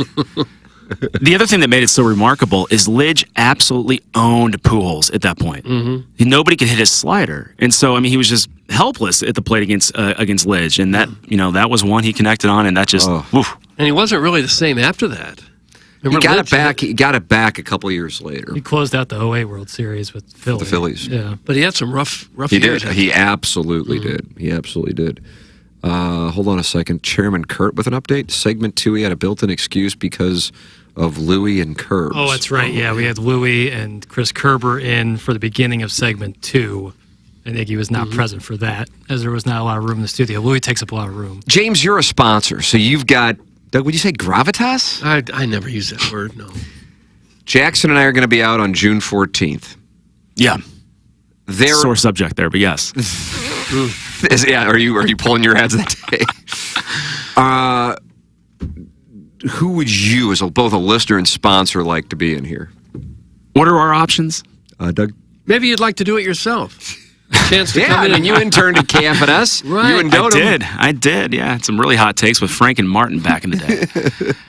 Chairman Steve's up there. Is he a nominee? Sure. You're going to alienate the gentleman whose mic condom you're talking to. Okay. Well, Iggy's going to be here regardless, right? So he says he won't come in if producer Joe. Oh, producer I Joe. believe John Kioski and Tommy Mattern would probably consider that insubordination, and that might end the Ken Stroh. Well, I don't want that, but that would be appointment television, or appointment radio, if producer Joe made an appearance. That would be great. That's what you want. I was a big Prod Joe fan back in the day. Yeah. I mean, he cracked me up. Those Rondo questions. I mean, maybe the hardest I laughed. Sans, some of the what was his name, Tucker and Bruce. I mean, where is he ever called back in? Tucker? Bruce? Yeah, if you're out there, Tucker, come on. Not as Bruce, but he is called in as a different characters. He used to sniffling a lot, sneak in these little takes, all these wives are on these pyramid schemes, and they were hilarious. And like my wife is in this book club. They don't ever read a book, I don't see. I mean, it's more of an excuse for them to get together and hang out. Is that right? Now, if I did that, let's reverse the roles there. If I had a book club and all we did was go to the bar and watch sports and get after it, I think she'd frown upon that. But yeah, Tucker, he'd see those things. He was like a Larry David of talk radio. God, he was, just super talented. And the inside, maybe he made it up, but it was so believable, his minute details he knew about the Upper West Side and the schools and the neighborhoods. It was so believable. When he bought into it. When he came out, that was the moment. Time stopped on TMA. Why don't you put all the potential guest hosts in a box and have Doug pull the names like he does for the golf? Seems to work. Yeah, we could do that. Kurt, former coworker. By the way, who won the Munganess Daily Fantasy Sports Showdown? Iggy won this one. He stopped the bleeding, Doug. I mean, it was one of the worst collection of golfers I've ever seen. There was 2 made the cut for each of you, but he pulled it out. But no money was made. Any money on the children? Nothing at all? Not a nickel. But he 1 goal lead for you still. You're still up 1. Guys, if you want Iggy back on time, you'll need a female to guest host that day. That's from the Doggy season ticket holder. Okay. Well, I don't know that we can make that happen. Liv was one and done. I'm sure she. So Chairman Kurt runs your spot, and then we're just trying to find somebody to fill in for you. Yeah, that's right. Okay. It's one thing to have someone fill in like Liv did on Friday, where you're just like another member of the program, but to run point, that's a little bit more. That's a taller task. I assume you ran point on Friday. Yeah.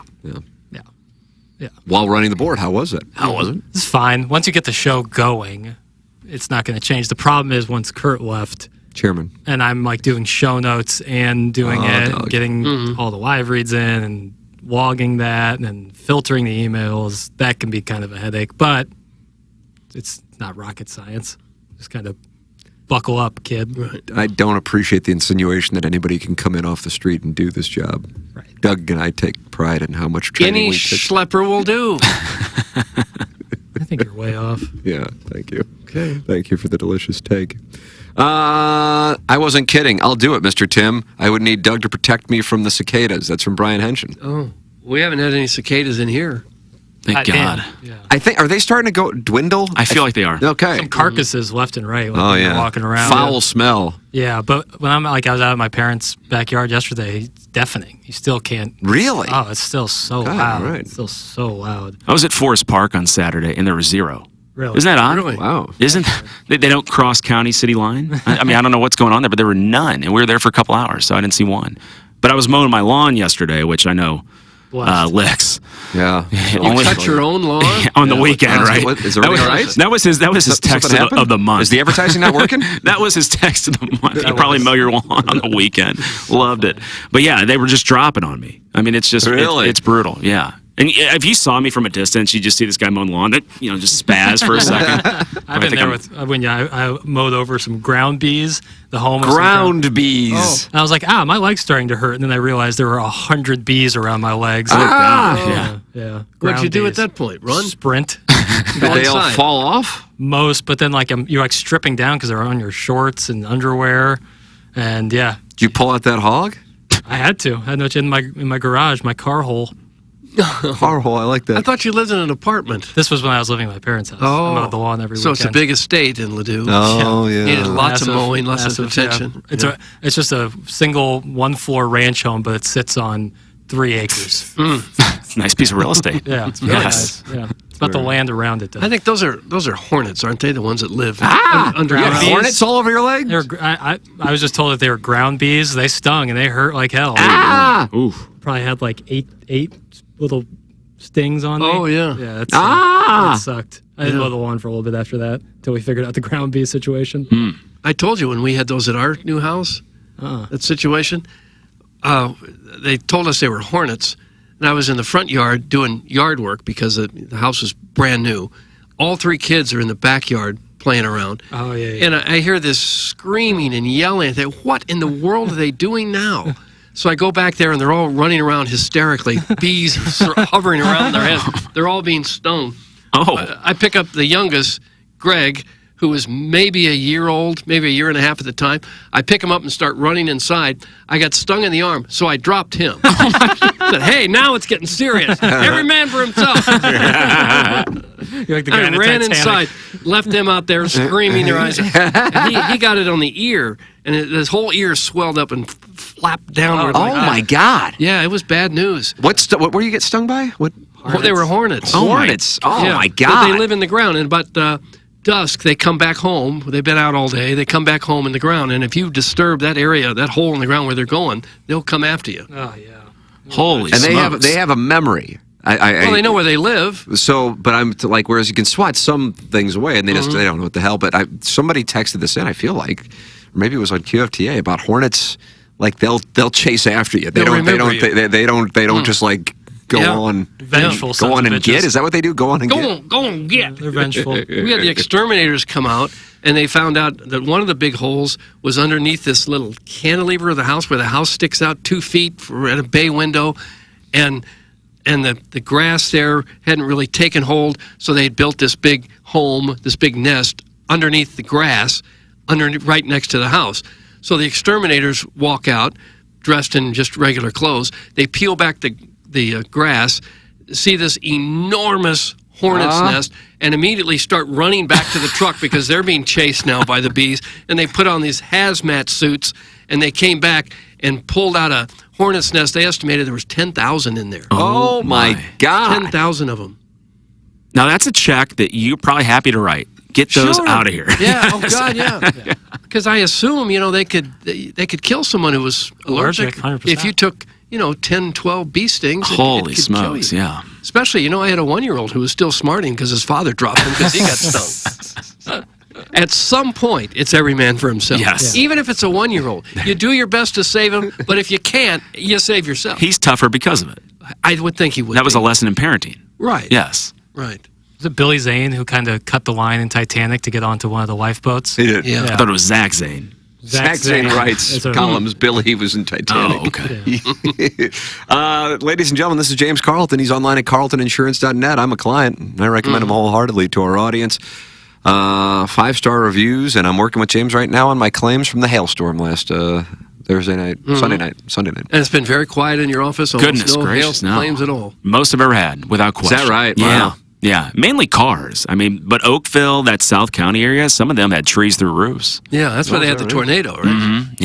Yeah, so it's been a storm season for sure.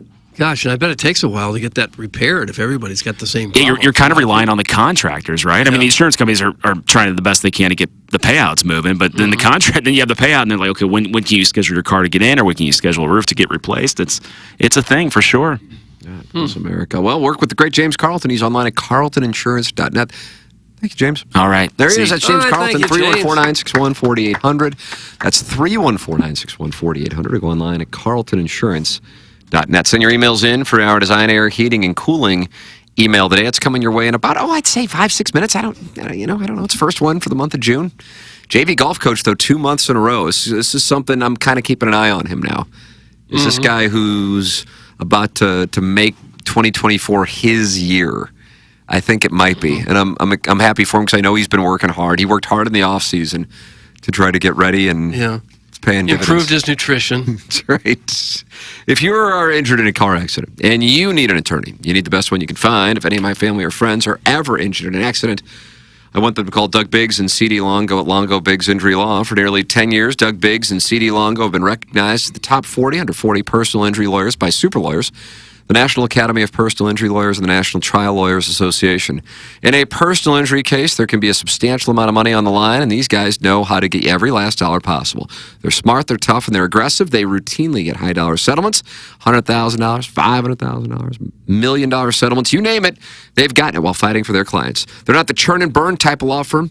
And with Doug and CD, you won't be just another file lost in the shuffle. If you have questions about your case, you'll talk to Doug or CD personally, and they will handle every aspect of your case the entire way. They'll get to know you, and you will get to know them. Doug and CD are local, friendly, professional, and most importantly, excellent personal injury lawyers. They're online at longobiggs.com, LONGOBIGGS.com. Remember, the choice of a lawyer is an important decision and should not be based solely on advertisements. And you should also probably spend some time thinking about that. Now that you're thinking about it, what's on your mind? Well, I just want things to work out, Tim. That's the big thing for me. Kind of like that. I like all that the chaotic activity going on. If they can just work out fine, then I think we'll all be happier. Yeah, I agree with that. Then you got mentality. Feeling low energy, low motivation, weight gain, muscle loss, fatigue, you're tired all the time, feeling anxious or moody, irritable. Well, those are symptoms of low testosterone. Mentality is a local healthcare facility specifically dedicated to helping men feel and perform at their very best. And you feel like you don't have the energy or drive to keep up with your kids after work, that can be low testosterone. It doesn't matter what age you are. Low testosterone can be an issue with any guy, even if you've tried testosterone before. Not everyone understands the blood chemistry in men's bodies. Well, that's where Mentality can help. Go to lowtusa.com. That's lowtusa.com and work with Mentality. Doug, you remember Tommy Pham? Sure. Seems to be a banty rooster occasionally. Yeah. He was banty yesterday. Take a listen if you would He was like. upset with the White Sox, wasn't he? Yes. Well, maybe we could hit the lever, please, Berkey. You bet. All right. Here's the throw to the plate. And he's out. And Contreras is barking at him. Tommy Pham's barking back. He's not backing down. He doesn't like that. And now home plate umpire Edwin Jimenez has to hold back Pham. Nah, we ain't taking that. We ain't taking that from the Brewers. I don't care how many L's we got this year. We ain't taking that. Oh, come on. The announcer's a tough guy. Tommy Pham to make sure that everybody cools down. I mean, it was a clean play on all sides, well executed. You've got to take a gamble there. Maybe the throw is off the mark.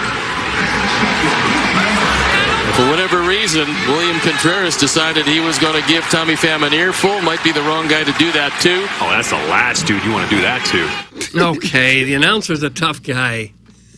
Where's Tommy? We ain't taking that. We ain't taking that. Oh, come on. Oh, he's going to go in the next booth and challenge the White Sox announcer. Do we have his press conference? His post-game. That's where it was banty. Yes, we do. Okay, I'd like to hear that. One-run ball game, close play at the plate. And actually, it wasn't even close. It was a shallow fly ball to left field. You would expect the left fielder to throw the base runner out on that play, but the situation of the game, third base coach sends you got to go. I'm nailed out at home by a mile. I'm going to the dugout, and then I hear the tough guy with all the hoorah shit, So I'll never start anything, but I'll be prepared to finish it. There's a reason why, I do all kinds of fighting in the off season, because I'm prepared to somebody up. So you can take it as what it is. He does all kinds of fighting? Yeah, after they cooled him down a little and he was walking around, he was doing some shadow boxing in the shallow outfield. I mean, the fact that the White Sox sent Tommy Pham on that fly ball is a perfect representation of how the Palos are doing this year, because that was as shallow a fly ball to left field as you can imagine, and he was out by 6 steps. And he ran way inside the baseline, like trying to come after Contreras. Or maybe trying to get hit by the ball. Who knows? Yeah, because that's a good tactic if you think you're going to be out. Trying to get hit by the ball with Arizona, maybe where he slowed down and waited for him to throw the second. He got hit in the helmet. And got the base safely. And you're safe. Yeah, it can be a smart play, but he was out by a million miles. And then, kind of a shot at his third base coach too while he's going at it. Yeah, well, I mean, you don't go there. I mean, be out by a mile. He sent me. I got to go, and it wasn't even close. I was in the media scrum at Busch Stadium in a post game once when Tommy Pham was talking, and I think he was saying something like, he's struggling now, but he's been through some tough times. He's been stabbed before. We said, wait a minute, what? I think multiple times. You got stabbed? I think he's been stabbed a couple of times. Huh. Well, yeah. He's a colorful guy. He's been with a lot of teams now at this point. Yeah. When he gets hot, he's a pretty good player. Well, if we can get hot. If we can get hot, we can win this baby. Jackson, how's the filtered file? It's coming along, I mean, I see there's a bunch of emails, but I only see 3 in the filtered file.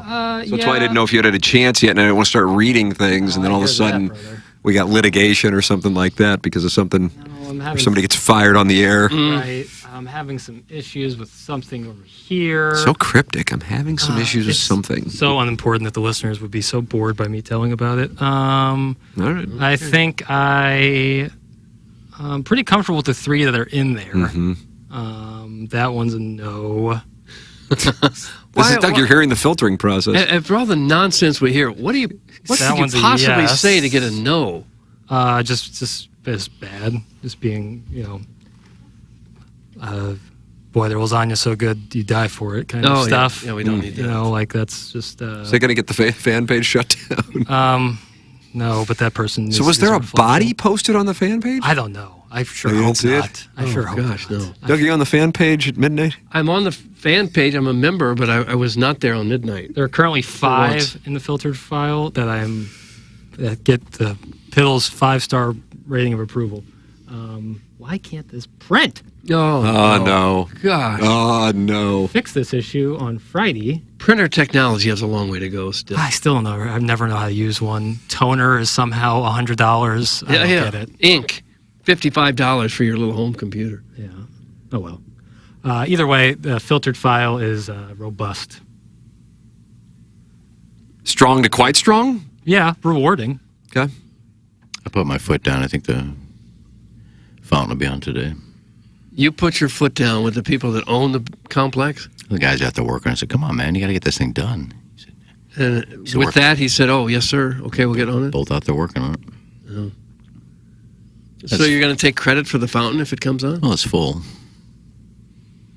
But that wasn't the question. The question is, are you going to take credit if the fountain comes on? Oh, I will. I put a foot up their ass every couple of days. Oh, God. Doug, I have a screenshot now. They're saying that the person who died's kid is on the fan page. Oh, jeez. Jackson just... Oh, Lord. Just leave the guy alone. Which guy? The guy who passed away and his family. Just I would think that would probably be the I don't know. It's a long post, so I can't tell. I don't believe I've ever seen this gentleman post, so I don't know. Is it a swope post? No. Over the years, I've seen TMA do some amazing things for other people, which is inspiring and encouraging. We all know how the show and fan page love making fun of people and stuff, but when it comes to someone sitting in a restaurant and having a stroke, I don't think that is something that can be turned into humor. Thank you, and then he posts the person's name, for taking down the post at least. Let's all try to remember that not everyone is the same. Just because you like dark humor or your father has already passed away doesn't mean that everyone else is going to enjoy that. It's kind of shocking in this day and age that people would post about others in public and think that no one would know this person. especially in St. Louis. Please just treat others the way you want to be treated. Mm-hmm. This is also my father, and this week has been very hard on me and my family since my daughter had open heart surgery 3 days ago. So is that what the person's saying, that was his father? Oh, jeez. Yeah, Sounds like it, yeah. Oh, man. Thoughts and prayers with them. That's tough. Yeah, that sucks. Bad week. That sucks. Hate to hear that. Yeah. No, if people are dining in a restaurant, let them be. The fact that you even have to say that's kind of odd. I know. It's not everything. It's the comedy hour. Well, that's Especially the social media world we live in too, where anything that might get a like or something, people say, "Oh, this will be funny. This will be great." Oh man! All right, Doug. It's time for the Design Air Heating and Cooling email of the day. They say those who forget the past are condemned to repeat it. Well, if repeating it is listening again to Tim today, I'm all in because he was perfect. But this email is about messy sex. We were all at the McDavid's Lake House for their summer kickoff. Almost didn't happen because Mr. McDavid was fighting a stomach bug. For years, I had the sexual tension between him and my buddy Butchie. So when Butchie followed him into the pool shed, I knew something was going to happen. I like to watch, so me and my buddies peeked through the window. Oh.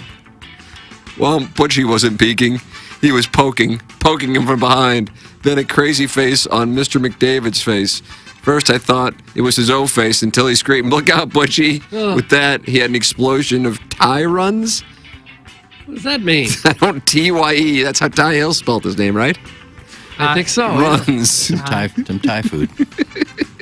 Trickled down Butchie's donker and covering his shrubs. Tie runs.